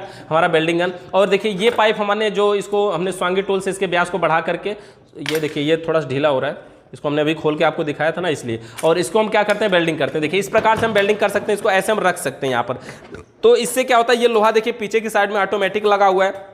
इससे क्या होगा, जो आग इसमें से जलेगी। हम पहले आपको आग जला करके दिखा देते हैं बाहर से ही। इसको बेसिक सा जला देते हैं, देखिए कैसे। चलिए प्लेट को भी हटा करके हम जला के दिखा देते हैं कि ये कैसे काम करता है। देखिए यहाँ पे इसको हमने यहाँ पे माचिस जलाया, और यहाँ का जो इसका हैंडल है वहाँ से चालू किया। देखिए ये अगर एकाएक झटके से खुल जाता है ना, तो ऐसा लगता है जैसे फूंक दिया हो किसी ने, तुरंत बंद हो जाता है। तो इसको हमें थोड़ा थोड़ा करके, धीरे धीरे करके खोलना चाहिए। ये झटके से नहीं खुलना चाहिए। देखिए हम इसको थोड़ा थोड़ा करके अगर खोलते हैं तो अभी देखिए ये माचिस की तिल्ली क्या हुआ, बंद हो गया, चालू हो गया, देखिए जल रहा है। तो ये इस प्रकार से देखिए जल रहा है। और देखिए कलर थोड़ा सा इसका ब्लू कलर में आपको डार्क में दिख रहा होगा। ये जो है ना, ये अच्छा जल रहा है, प्रेशर के साथ जल रहा है, काफ़ी बेहतरीन। तो हमें क्या करना है, इसको देखिए इस प्रकार से हम इसको बढ़ा सकते हैं। ये इस प्रकार से जलता है। इसको अगर उल्टा करते हैं ना तो ये रिएक्शन भी करता है। इसको अभी उल्टा करेंगे आप तो इसका देखिए जलने का कभी देख रहे हैं, ऐसे मतलब आग लगने के चांस होते हैं। मतलब ऐसा उल्टा करने से गैस नीचे आती है, मतलब समझ रहे हैं। ऊपर करने से आपको समझाते हैं। ये जब हम इसको ऐसे ऊपर की साइड में है तो क्या हुआ, बढ़िया जो गैस है, जो ब्यूटेन गैस है, वो हमारी निकल के आसानी से जाती है। लेकिन जब हम इसको पलट देते हैं ना तो इसके अंदर हवा मिक्स होके जाने लगती है, तो इसलिए वो उल्टा जलता है, मतलब ऐसे आग भभकने के जैसा जलता है। तो आपको क्या करना है, इसको बढ़िया से जलाने के लिए देखिए हम यहाँ नॉर्मल सीधा ही जलाना चाहिए। और यहाँ पे हम लगा लेते हैं ये इसका लोहे वाला प्लेट, और ये हमारी है देखिए कॉपर की पाइप जिसको हमें वेल्डिंग करना है। और ये हमारा है इसका वेल्डिंग गन, इसको हम हटा देते हैं ये वाला पॉइंट। और ये हमारा इसका है वेल्डिंग गन। और इसको हम क्या करते हैं, देखिए यहाँ पर चलिए इसको माचिस को, तिल्ली को ऑन करते हैं, जलाते हैं, और यहाँ पर से हम इसको वेल्डिंग करेंगे। देखिएगा यहाँ पे देखिए ये वेल्डिंग नहीं है, ऐसा मत समझिएगा कि ये पहले से वेल्डिंग है। देख सकते हैं, इसको हम निकाल के दिखाते हैं। ये इसमें डाले क्यों है, किस लिए हमने डाला था, ताकि इसको हम अभी फ्लेयर बनाए हैं तो इसको डाले हैं। तो इसको हम यहाँ पर लगा लेते हैं, एक लगा करके, और यहाँ से हम इसको क्या करते हैं, माचिस की तिल्ली से इसको जलाते हैं, ऑन करते हैं, इसको चालू करते हैं। देखिए ये माचिस की तिल्ली भी नमी में आ गई है थोड़ा सा, तो इसको हम दूसरी जलाते हैं। देखिए ये भी टूटा हुआ तिल्ली है, कोई बात नहीं है, ये जल जाए बस। यहाँ से हम थोड़ा सा ऑन करते हैं धीरे धीरे करके। झटके में अगर ऑन हो गया गलती से तो फिर क्या होगा, ये देखिए इस प्रकार से। तो हमें क्या करना है, इस प्रकार से इसको वेल्डिंग करना है। देखिए ये काउंटर में जो जलने के डर लग रहा है, तो हम क्या करते हैं, चलिए इसको यहाँ पे रख देते हैं, इस पर रख देते हैं। और रखने के बाद ये हमारे पास देखिए ब्रिजिंग राड है। इस राड से देखिए पाइप जब लाल हो जाए ना, ये रेड कलर में हो जाए, तो हमें क्या करना है, ब्रिजिंग राड को भी गर्म करना है, ये पिघलने लगेगा, और इसको इस पर लगा देना है। देखिए इस प्रकार केवल ऊपर लगाएंगे तो ये नीचे की साइड में ऑटोमेटिक पिघल के चला जाएगा। आपको क्या करना है, केवल ऊपर की साइड में लगाएंगे तो नीचे की साइड में ऑटोमेटिक पिघल के चला जाएगा। देखिए ब्रिजिंग राड बहुत कम ही लगाना चाहिए, कम से कम। देखिए हमने यहाँ पे थोड़ा सा ज़्यादा लगाया तो ये नीचे की साइड में भी है, लेकिन देखिए ऊपर की साइड में जुड़ा बहुत अच्छा है। अभी हम आपको दिखाते हैं इसको। तो यहाँ पर हम इसको रख देते हैं और अपने प्लायर के द्वारा इसको पकड़ना चाहिए। देखिए तुरंत इसको टच करेंगे, पाइप दूर तक गर्म होती है। ये देखिए, तो ये जो हमारा देखिए कॉपर की पाइप जो है, देखिए बढ़िया तरीके से वेल्डिंग हो चुकी है, जुड़ चुकी है। ये देख रहे हैं, ये थोड़ा सा आपको ये वाला जो पॉइंट देख रहे हैं, ये क्या है, ये ब्रिजिंग राड पिघल के यहाँ पे आ गया है। ब्रिजिंग राड पिघल के आ गया मतलब ज़्यादा लग गया, लेकिन पाइप जहाँ पे जुड़ी है देखिए सटीक जुड़ी है, अच्छी जुड़ी है, बढ़िया जुड़ी है। मतलब इस प्रकार से हम पाइप को वेल्डिंग कर सकते हैं। और वेल्डिंग करने के बाद अगर हमें इसे खोलने की जरूरत पड़े तो इसी तरह से वेल्डिंग गन से हम फिर से गर्म करके इसको खोल के अलग भी कर सकते हैं। मतलब इसको मुश्किल से 1 मिनट का टाइम लगता है, ज़्यादा टाइम नहीं लगता है। 1 मिनट में हम इसको आसानी से वेल्डिंग कर सकते हैं किसी पाइप को। लेकिन ये सिर्फ कापर वेल्डिंग है, ऐसा मत समझिएगा कि नहीं चले घरे मोटरसाइकिल का कोई रिंग टूटा है तो जोड़ लें, ऐसी बात नहीं है। ये सिर्फ कापर वेल्डिंग है, बिल्कुल आसान तरीके से। अपने पास ये ब्रिजिंग राड होता है, देख रहे हैं ब्रिजिंग राड गर्म है, उल्टा साइड में हमने पकड़ लिया। ब्रिजिंग राड जो है ना ये मार्केट में 15-20 रुपए का मिल जाता है, ज्यादा लेने पे ये किलो के भाव मिलता है। तो ये ब्रिजिंग राड हो गया हमारा। और किस प्रकार से वेल्डिंग गन से हम इसको जोड़ते हैं आपने ये समझ लिया। ब्रिजिंग राड हमारा कॉपर ऑक्साइड का बना होता है, जिस गैस का यूज इसमें सिलेंडर में किया जाता है इसका ब्यूटेन नाम है। अगर हम बड़े वाले सिलेंडर के साथ करते हैं तो उसमें एलपीजी गैस होती है, एलपीजी का मतलब लिक्विड पेट्रोलियम गैस। तो इस प्रकार से ये हो गया हमारा वेल्डिंग गन। अच्छा, वेल्डिंग गन के बाद अगला टूल्स हमारा देखिए उसमें क्या है, ये सिलेंडर वाल्व हो गया हमारा। अच्छा, वाइस टू वेल्डिंग गन के बाद है डिजिटल मल्टीमीटर। ये है डिजिटल मल्टीमीटर। ये क्या है देखिए, ये हमारा मल्टीमीटर है। मल्टीमीटर का यूज हम नॉर्मली करते हैं और बहुत सारी जगहों पे करते हैं, चाहे वो हाउस वायरिंग हो, चाहे वो मोटर बाइंडिंग हो, चाहे वो फ्रिज हो, चाहे वो एसी हो, वॉशिंग मशीन हो, हर जगह करते हैं। और सबसे ज्यादा प्रयोग इसमें देखिए, ये ढेर सारी पॉइंट दिख रहा है ना आपको, कई इसमें ये ढेर सारा कि ऑन करने में भी कंफ्यूजन रहते हैं। तो इसमें 2 या 3 पॉइंटों का हम सबसे ज्यादा यूज करते हैं। सबसे पहले बात करें, ये जो दोनों वायर लगे हुए हैं देखिए सबसे निचले सिरे में लगे हुए हैं, ऊपर का एक सिरा खाली है। ऊपर का सिरा हम एम्पियर चेक करने के लिए या फिर छोटे छोटे पार्टों को चेक करने के लिए हम इसका यूज करते हैं। बाकी हमें जो एसी फ्रिज में जरूरत हम इन्हीं दोनों का यूज करेंगे, पहली बात हो गया। अच्छा, दूसरी पॉइंट इसमें यह है कि इसको ऑन कहां करना है। देखिए इसमें 2 टॉपिक है, 2 पॉइंट है। एक साइड में देखेंगे ना, इसमें यहां पे लिखा है वी मतलब बोल्ट, और इधर दूसरी साइड में भी देखेंगे तो यहां पे लिखा है वी मतलब बोल्ट। लेकिन वी के आगे इधर देखेंगे एक सीधी लाइन है और लाइन के नीचे ऐसे डॉट डॉट करके सीधा है। और लेकिन ये V के आगे जो सीधी लाइन है ना, इसका मतलब ये हुआ कि यहां डीसी करंट की बात हो रही है। डीसी का मतलब जो बैटरी की पावर है, प्लस माइनस की बात है। यानी बैटरी का वोल्ट अगर चेक करना है तो यहां से यहां तक हम बैटरी का वोल्ट चेक करते हैं। और अगर हमें लाइट का, खंबे वाली लाइट का बोल्ट चेक करना है तो यहां से यहां तक हम खंबे वाली लाइट का बोल्ट चेक करते हैं। बोल्ट के आगे ये लहराते हुए है ना, तो जो हमारी लाइट होती है, एसी करंट होता है, उसमें फ्रीक्वेंसी होती है। 1 सेकंड में 50 से 60 बार आती जाती है, आती और आने और जाने की क्रिया को फ्रीक्वेंसी कहते हैं। तो इसका जो रेखा, इसका जो सिंबल है वो ऐसे लहराते हुए है, यानी इसको हम सरल रेखा में प्रदर्शित नहीं कर सकते। तो यहाँ एसी करंट का बोल्ट चेक करना है तो हम इसको चेक करते हैं। जैसे हम आपको चेक करके दिखाते हैं। ये जैसे हमारे यहाँ लाइट आ रही है ना, आपने ये हमारा बोर्ड है, देखिए कहाँ वायर फंस रहा है, ये हमारा बोर्ड है। और इस बोर्ड में हम अगर आपको अभी दिखाएं कि कितनी वोल्ट लाइट आ रही है, देखिए ये हमारा बोर्ड है, इसमें कितनी लाइट आ रही है, तो ये बोल्ट पे हम चेक करेंगे। अच्छा, ये बोल्ट पे ऑन करने के बाद यहाँ पे लिखा है पहले पे 750 वोल्ट और दूसरे पे लिखा है 200 वोल्ट। तो अगर आपको लगता है कि लाइट 200 वोल्ट के अंदर ही है तो 200 वोल्ट पे रखिए, लेकिन 750 के अंदर हो सकती है तो 750 पे रखिए। क्योंकि हमारे यहाँ जो लाइट आती है 220 वोल्ट के करीब आती है, यानी 200 वोल्ट से ऊपर ही आती है। तो इसलिए हम यहाँ पे 750 वाले पे रखकर चेक करते हैं। देखिए 750 वाले पे हमने ऑन किया, ये 00 पॉइंटर है, इसको हम क्या करेंगे, बोल्ट में सीधा सप्लाई में लगाएंगे। ये हमारा बोर्ड है ना, ये देखिए इसका ये तार है ना, इसको सीधा लगाएंगे, मतलब सीधे एसी सप्लाई देकर के इसको चालू करना है, लगाना है। तो अभी आप इसमें देखेंगे, देखिए कितना आ रहा है, 196, 97, 191, यानी कि इस समय लाइट जो हमारी है वो थोड़ी कम आ रही है। 194, 95, 96 देख रहे हैं ना, इतनी वोल्ट लाइट आ रही है। तो इस प्रकार से ये हमारा वोल्ट है। और देखिए ऐसे हम चेक कर सकते हैं। तो ये दोनों वायर को हमें लगाना है, हाँ प्लस माइनस कोई में लग जाए कोई बात नहीं है। तो ये दोनों वायर है, यहाँ पे तो हम वोल्टेज चेक करते हैं। अच्छा, वोल्ट के अलावा इसके बाद हम यहाँ पे देखिए एम्पियर वगैरह चेक करते हैं। एम्पियर का यूज हम आगे बताएंगे कभी, और एम्पियर का यूज हम इस मल्टीमीटर के द्वारा चेक करने में बहुत सारा रिस्क रहता है, ये खराब भी हो जाता है जल्दी से। और सबसे नीचे इसको उल्टा हम घुमा दिए, सबसे नीचे के 1 पॉइंट पहले यहाँ एक स्पीकर का सिंबल होता है। सबसे नीचे के 1 पॉइंट पहले यहाँ एक स्पीकर का सिंबल होता है, यहाँ पे चेक करते हैं कंटिन्यूटी। और इस मल्टीमीटर का यूज हम सबसे ज्यादा कंटिन्यूटी चेक करने के लिए ही करते हैं। केवल मतलब समझिए कि केवल कंटिन्यूटी चेक करने के लिए ही करते हैं। यहां पे देखिए हम ऑन करके अगर इसके दोनों तारों को टच कराते हैं तो इससे वीप की आवाज आती है, ऐसे टी की आवाज आती है। और ये जो आवाज है ना, ये सिर्फ एक ही जगह आती है और कहीं नहीं आती है। सिर्फ एक जगह ये आवाज आती है और कहीं नहीं आती है। मतलब समझ गया ना, ये जो वीप की आवाज है, ये आवाज सिर्फ एक जगह आती है और जहां आवाज आई समझिए वही कंटिन्यूटी पॉइंट है, वहीं से हमें कंटिन्यूटी चेक करना है। तो इसका यूज हम अधिकतम कंटिन्यूटी चेक करने के लिए या वोल्ट चेक करने के लिए हम करते हैं। और बाकी एम्पियर वगैरह चेक करने के लिए फिर हम अपना दूसरा मल्टीमीटर यूज करते हैं। थोड़ा सा फैन को चालू कर देते हैं। तो यहां पे देखिए हमारा ये हो गया डिजिटल मल्टीमीटर। और डिजिटल मल्टीमीटर के बाद अगला जो हमारा पार्ट है, डिजिटल मल्टीमीटर के बाद है सिलेंडर वाल्व।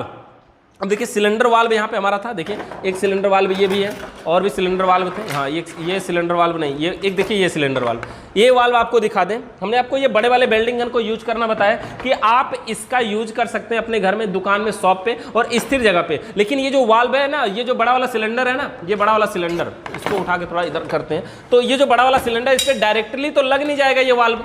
तो इसमें इसके लिए हमें क्या करना होता है, ऐसा एक वाल्व है सिलेंडर वाल्व, इसको लगाना पड़ता है। इसको लगा करके ऐसे, मतलब समझिए जिसको रेगुलेटर के नाम से लोग जानते हैं, ऐसा लगा लेंगे और उसके बाद आप इसको लगाएंगे तो ये अब ये इसमें लगेगा आसानी से। तो ये एक, इसको भी हम सिलेंडर वाल्व के ही नाम से जानते हैं, समझ गए ना। ये हमारा सिलेंडर वाल्व होता है, ये जो बड़े वाले सिलेंडर में यूज किया जाएगा।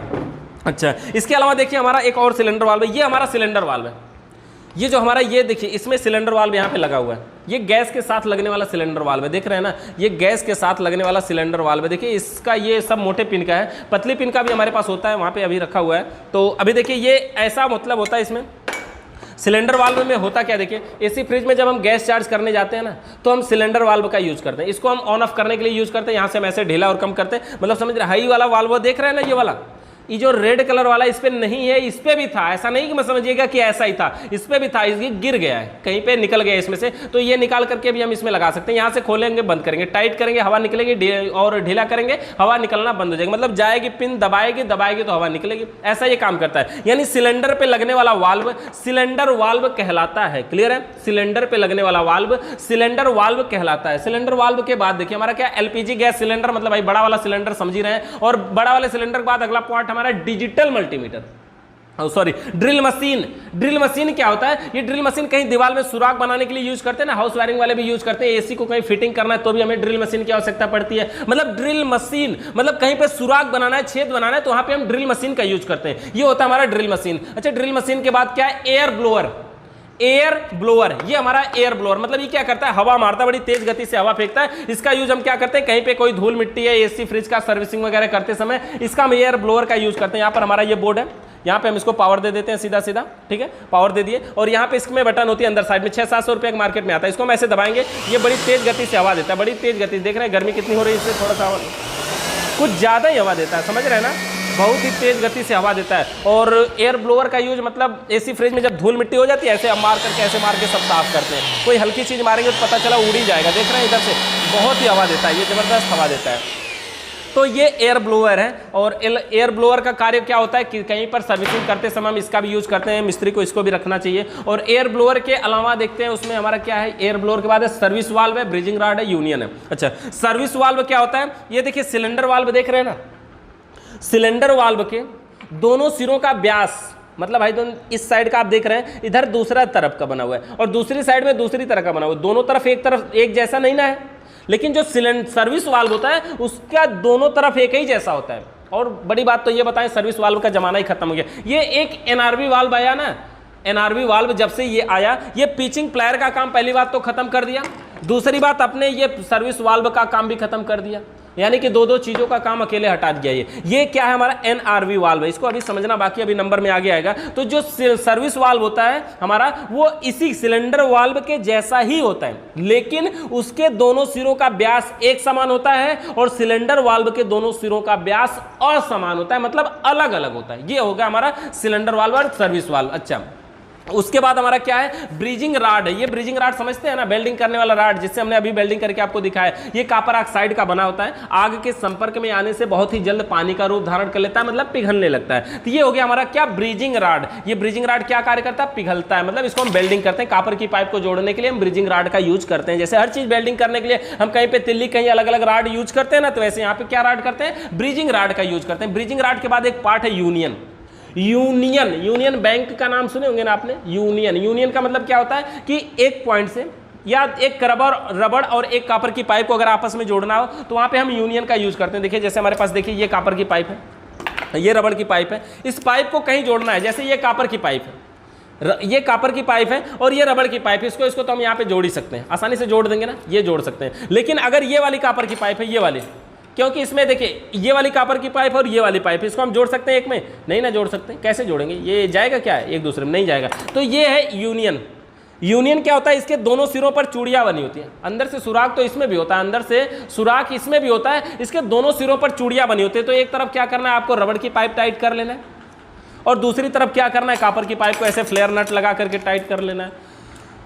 तो देखेंगे कि यहाँ पे रबड़ और कॉपर की पाइप जुड़ चुकी है, देख रहे हैं ना। अब ये गैस भी लीक नहीं करेगी, बढ़िया जुड़ेगी, ऐसा नहीं कि नहीं लीक कर जाएगी। तो यूनियन मतलब जैसे प्लम्बर वाले भी यूज करते हैं सॉकेट के रूप में ना, वैसे यूनियन का मतलब होता है दो पाइपों को आपस में जोड़ने के लिए हम यूनियन का प्रयोग करते हैं। तो यहाँ पे हमारे पास ये वाला यूनियन है, देख रहे हैं, इस प्रकार से हम यूनियन का यूज करते हैं। दो पाइपों को आपस में जोड़ने के लिए हम यूनियन का प्रयोग करते हैं। ये हो गया हमारा यूनियन। यूनियन के बाद अगला हमारा है फ्लेयर नट, ये वाला नट। नट को भी आपने देखा ना, फ्लेयर नट, जब हम पाइप में फ्लेयर बना लेते हैं, ये वाला फ्लेयर बना करके हमने इस नट को लगाया, देख रहे हैं। अब ये नट इसमें से निकलता नहीं, पीछे की साइड से पतला होता है, आगे की साइड से चौड़ा होता है, अंदर की साइड में चूड़ियां होती है, रिंच भी इसमें लग जाता है, और हर साइज के ये उपलब्ध होता है मार्केट में, कोई एक साइज नहीं। तो इस प्रकार से ये क्या है हमारा, ये है हमारा फ्लेयरिंग नट। फ्लेयरिंग नट हो गया हमारा। अच्छा, फ्लेयरिंग नट के बाद इसमें क्या हमारा रेफ्रिजरेंट, मतलब ये गैसों की बात होगी। गैस क्या होता है, देखिए R134, ये जो R134 देख रहे हैं ना, R134A, आर का मतलब क्या होता है, रेफ्रिजरेंट। रेफ्रिजरेंट का मतलब क्या होता है, गैस।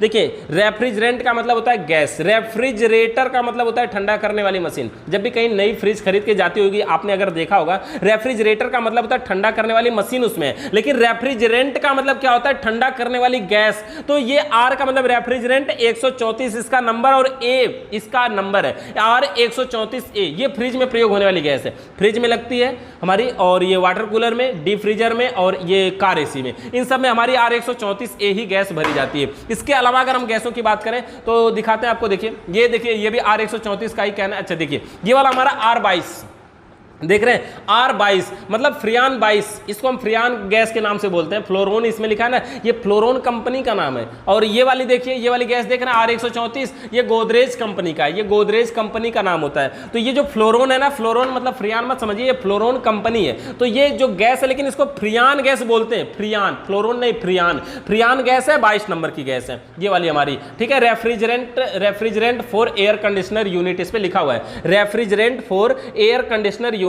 यानी इस गैस का प्रयोग एसी में प्रयोग किया जाएगा, ठीक है।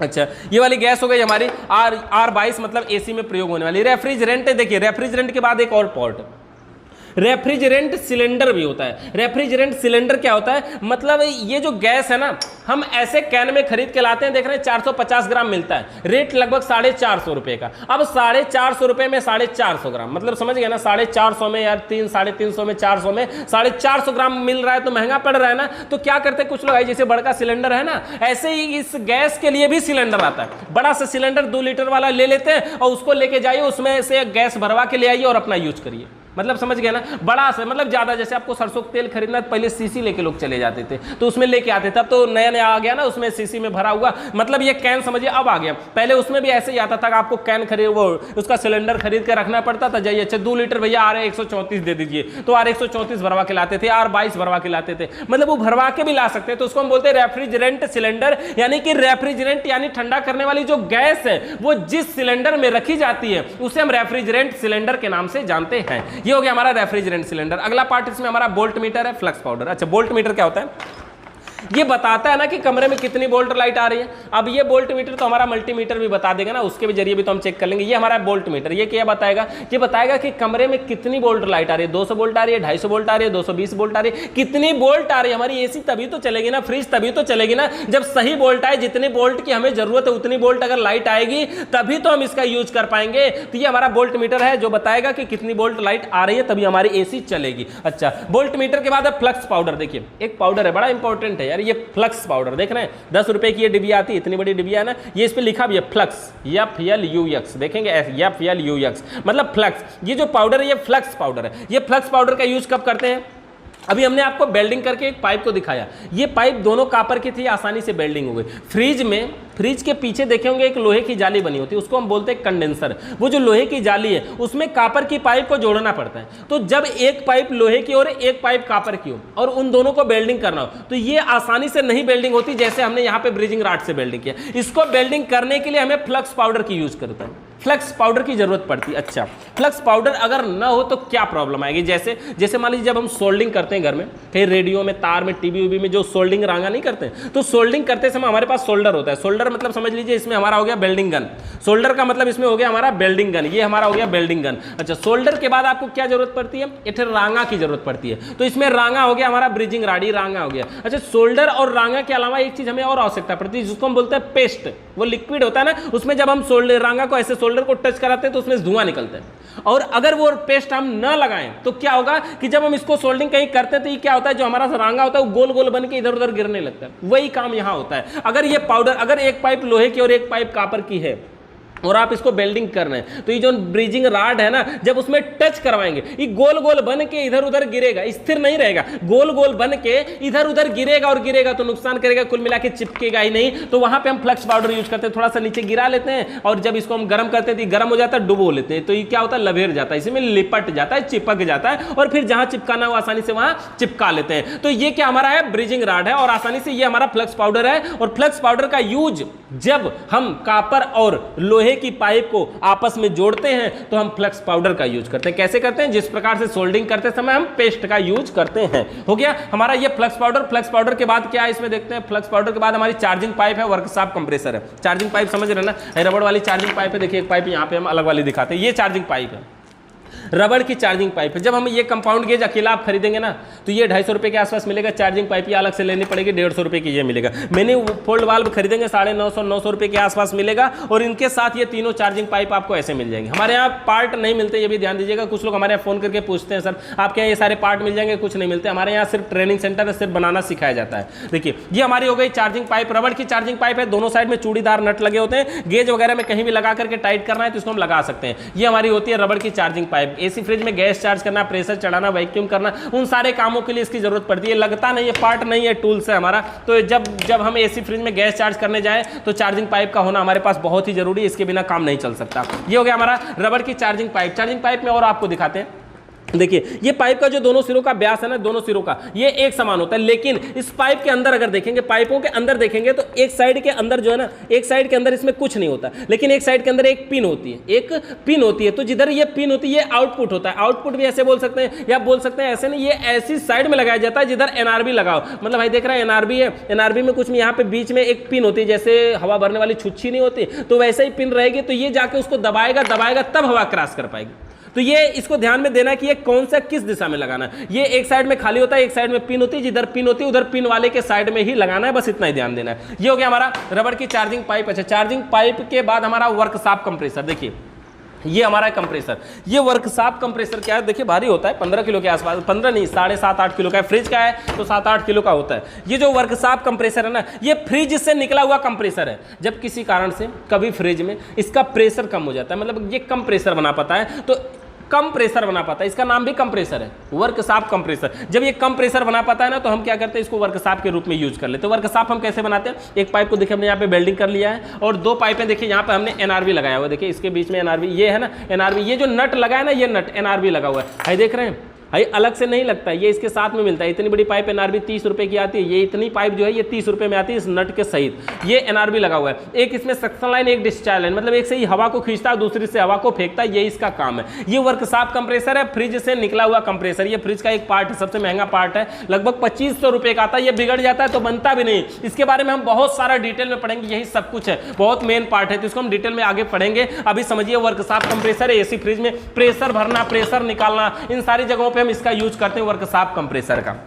अब देखिए वर्कशॉप कंप्रेसर के बाद हमारे पास एक चीज और, ये है वैक्यूम पंप मोटर, इसको हम बोलते हैं। इसको अब सारे मिस्त्री लोग नहीं रखते। इसमें देखिए हम आपको ये बताएंगे, ये वैक्यूम पंप मोटर है। इसका कार्य क्या होता है, एसी फ्रिज की पाइपों में अंदर की हवा को बाहर खींचना है। वैक्यूम पंप मोटर, वैक्यूम करना मतलब खींचना। ये हवा को सिर्फ खींचता है, फेंकता नहीं। फेंकता तो ये यहीं से फेंक देता है बाहर, लेकिन वैक्यूम यहां से देखिए हवा को खींचता है। इसमें ये देख रहे हैं, यहां से वाल्व को खोलेंगे तो यहां से हवा को ये क्या करेगा, बड़ी तेज गति के साथ खींचता है। ये इसका वायर है ना, वायर को चलिए हम इसको लीड को लगाते हैं। इसमें हम कनेक्शन देकर के आपको चालू करके दिखाते हैं। स्विच को हम बंद कर लेते हैं, पावर को लगा देते हैं, ऑन कर देते हैं और देखिए चालू था ये। इसके चालू बंद करने के लिए साइड में यहाँ पे स्विच भी होती है, यहाँ पे देख रहे हैं, यहाँ स्विच भी होती है। यहाँ से ऑफ होना चाहिए, यहाँ से ऑन हो गया। देखिए ये तार बाहर निकल रहा है, देख रहे हैं, ऑफ ऑन, देख रहे हैं, ये ऊपर से ऑन हो रहा है। और ये जब चल रहा है ना, यहां से देखिए हवा को ये क्या कर रहा है, खींच रहा है। देखिए हवा को ये यहाँ से फेंक नहीं रहा, खींच रहा है, और हवा यहाँ से फेंकता है लेकिन ये धुएं की तरफ फेंकता है, यहाँ प्रेशर के साथ नहीं फेंकता है। देखिए यहाँ ये प्रेशर के साथ नहीं फेंकता, ऑयल वगैरह भी इसमें पड़ता है तो यहीं से पड़ता है, तो हवा को ये यहाँ से क्या करता है, खींचता है। मतलब ये वैक्यूम करने के लिए प्रयोग में किया जाता है, यानी एसी फ्रिज के अंदर की हवा को बाहर निकालने के लिए हम इस ये वैक्यूम पंप मोटर का यूज करते हैं। देखिए इसमें लिखा भी होगा, देखिए क्या लिखा है यहाँ पे, रोटरी वैन, और क्या लिखा है, वैक्यूम पंप। ये वैक्यूम पंप मोटर, इस पर कुछ वार्निंग वगैरह लिखा है, आप चाहें तो इसको पढ़ लीजिएगा, और इसके बारे में डिटेल भी कुछ लिखा है इसमें। देखिए यहाँ पे दिखा दीजिए, ये मोटर देखिए कितने का है, किस कंपनी का है, सब कुछ लिखा है इसमें, मॉडल नंबर क्या है इसका, और ये क्या 1.8 CFM, और इसके अलावा क्या लिखा है इसमें 5 और 220 वोल्ट लिखा है, 50-60 हर्ट्ज पे काम करेगा, 1/4 HP का मोटर। HP का मतलब होता है हॉर्स पावर। तो ये हमारा वैक्यूम पंप मोटर है। अच्छा, ये जो काम करता है ना वर्कशॉप कंप्रेसर, ये हमारा उससे ज़्यादा काम करता है। ये सिर्फ हवा को निकाल सकता है, ये निकाल भी सकता है और भर भी सकता है, लेकिन ये थोड़ी धीरे धीरे करेगा, ये जल्दी करता है। एसी में करना वैक्यूम तो इसका फायदा, लेकिन फ्रिज में करना तो आपके पास वर्कशॉप कंप्रेसर ही काफ़ी है। और ये वैक्यूम पंप मोटर में प्रेशर भरने वाला भी दे देता ना, तो ये बहुत अच्छा हो जाता है। इसका यूज ज़्यादा से ज़्यादा लोग कर पाते, लेकिन प्रेशर भरने वाला नहीं दे रहा है, तो इसलिए ये प्रॉब्लम है। सिर्फ वैक्यूम करने के लिए इसलिए लोग इसको ज़्यादा नहीं खरीदते। आपके पास वर्कशॉप कंप्रेसर सबसे बेस्ट है, कहीं फ्रिज से निकला हुआ मिल जाएगा आसानी से। मार्केट में ये खरीदने जाएंगे 3500 रुपए का मिलेगा, 2500 का तो नया कंप्रेसर मिल जाएगा 1 साल की गारंटी के साथ। तो ये हमारा वैक्यूम पंप मोटर, जो अंदर की हवा को, वैक्यूम को बाहर निकालने के लिए हम इसका यूज करते हैं। अच्छा, वैक्यूम पंप के बाद क्या, हमारा वाल्व की। देखिए वाल्व की कोई जरूरत नहीं। वाल्व की क्या होता है, जैसे देखिए ये देख रहा है ना सिलेंडर वाल्व, अब इसके ऊपर हमें रेड वाला वो नहीं दिख रहा ना, इसका कवर, तो क्या होता है, एक वाल्व ऐसे आता है ना, ऐसे गिलास की तरह होता है, ऐसे लगा के ऐसे नट को खोल देते हैं। मतलब समझते हैं कैसा होगा, उसकी बनावट हम बताते हैं। जैसे ये वाला पॉइंट है, ये एक राड है, ये राड ऐसे लगा दिया जाए, और एक नट है, ये ऐसे डाल के ऐसे खोल दिया जाए, ये टी के आकार का। तो ये हमारा होता है, इसको हम बोलते हैं कि ये वाल्व की। वाल्व की मतलब चाबी, और वाल्व को खोलने वाली चाबी को वाल्व की बोलते हैं। अगला टूल्स हमारा क्लैंप मीटर, महत्वपूर्ण है। क्लैंप मीटर देखिए हमारा, ये भी क्लैंप मीटर, ये भी क्लैंप मीटर, ये बड़ी साइज का क्लैंप मीटर है, और ये वाली जो दूसरी हमारी है, ये छोटी साइज का क्लैंप मीटर। देखिए ये दोनों हमारे क्या है, क्लैंप मीटर। इसको हम बोलते हैं डिजिटल क्लैंप मीटर। देखिए इस पर लिखा भी होगा यार, ये देखिए क्या लिखा है, डिजिटल क्लैंप मीटर। ये जो छोटा वाला है ना, बहुत ही बेस्ट है, बहुत ही जबरदस्त है। डिजिटल क्लैंप मीटर बहुत जबरदस्त काम करता है। ये बड़ा वाला जो है ना, जितना काम करता है उतना काम ये भी करता है, छोटा वाला, और उससे मजबूत होता है। दूसरी बात, छोटा होता है, पॉकेट में रखिए, जहां मर्जी वो लेके चले जाइए आसानी से। मतलब ये छोटा होता है, समझ गए ना, और ये उतना ही काम कर देता है। एम्पियर बताता है, तार के ऊपर से बता देगा कोई मोटर कितना लोड ले रहा है। इसे चलाएंगे, चालू करेंगे, अब ये मोटर को चालू करेंगे, देखेंगे, बताएंगे ये कितना मोटर लोड ले रहा है। लेकिन इसमें एक कंडीशन है, कंडीशन ये कि यहाँ लीड पे लगाएंगे तो नहीं बताएगा, नहीं, एक तार पे लगाना है। एक तार का मतलब समझ रहे हैं ना, या तो न्यूट्रल पे ही लगाइए या तो फेस पे ही लगाइए, तो किसी एक तार पे ही लगाना है। तो यहां पर देखिए हम क्या करेंगे, ये हमारा क्लैंप मीटर है, ये ऑन ऑफ करने का लिए ये पॉइंटर है, और इसमें साइड में ये होल्ड बटन होती है, मतलब बटन को दबा दीजिए तो जितना नंबर शो कर रहा था उतने नंबर पे रुक जाएगा। ये छोटा वाला हो गया, ये बड़ा वाला हो गया हमारा, बड़ा वाला डिजिटल क्लैंप मीटर, ये भी वही काम करता है। देखिए इसको यहीं से ऑन ऑफ किया जाता है,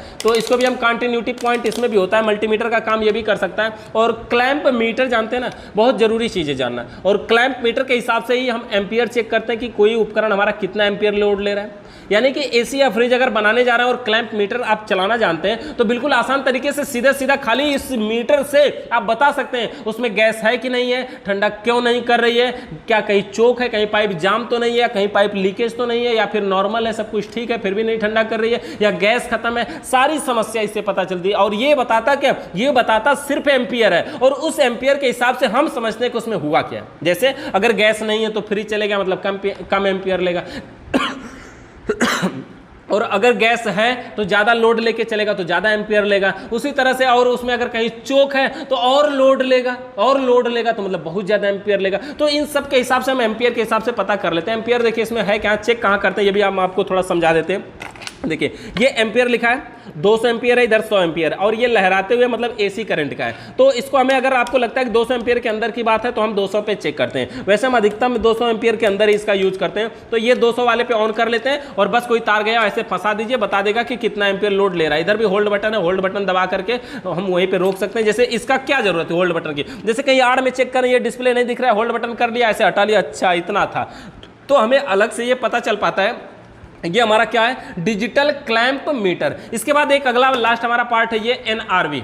NRV मतलब नॉन रिटर्न वाल्व, मतलब गैस को ये वापस नहीं जाने देगा। इसका यूज हम कई बार समझ चुके हैं ना। ये नॉन रिटर्न वाल्व है, इसमें एक छुच्ची की तरफ पॉइंट होता है, दबेगा तो गैस निकलेगी, नहीं दबेगा तो गैस को ना अंदर जाने देगा ना बाहर जाने देगा, गैस को लॉक कर देगा। इसी की वजह से आज पिचिंग प्लायर का जमाना खत्म हो गया, क्योंकि हमें कॉपर की पाइप को पिंच करने की जरूरत नहीं पड़ती अगर ये वाल्व लगा देते हैं तो। और इससे कई फायदा होता है। फायदा क्या क्या है कि देखिए, अगर फ्रिज में गैस चार्ज करके पिंच कर दिए और गैस लगता है कि आपको अब कम हो गई, फिर और थोड़ी सी भरनी चाहिए, तो क्या दिक्कत आएगी उसमें? बहुत सारी दिक्कत आएगी ना। क्या बहुत सारी दिक्कतें आएंगी कि उसमें हम अब गैस फिर से भरेंगे, मतलब फिर पाइप को काटना होगा, पूरी गैस उड़ानी पड़ेगी, अब फिर से गैस भरनी पड़ेगी। लेकिन एनआरबी है तो वहीं से वहीं आगे थोड़ी सी और भर लीजिए। दोबारा आपको गैस थोड़ी सी निकालना है, आधा ही निकालना है, आधा छोड़ना है, तो थोड़ा सा ज्यादा हो गया तो कम भी कर सकते हैं एनआरबी पिन को दबा करके। मतलब इससे बहुत सारा फायदा। दूसरा आदमी आया मिस्त्री, पाइप को काटना या जोड़ने का लफड़ा बार बार नहीं, आराम से पाइप को लगाइए, सीधे गैस चार्ज करिए या निकालिए, सारे काम आसानी से हो जाते हैं, ऑटोमेटिक बढ़िया तरीके से हो जाते हैं। तो इस प्रकार से ये सारे हमारे टूल्स काम करते हैं। देखिए, टूल्स का जो आपने नोट्स है उसको बढ़िया तरीके से बनाइएगा। किसी भी प्रकार का अगर सवाल या सुझाव होगा तो कमेंट करिएगा, व्हाट्सएप पे मैसेज करिएगा। वीडियो देखने के लिए बहुत बहुत धन्यवाद।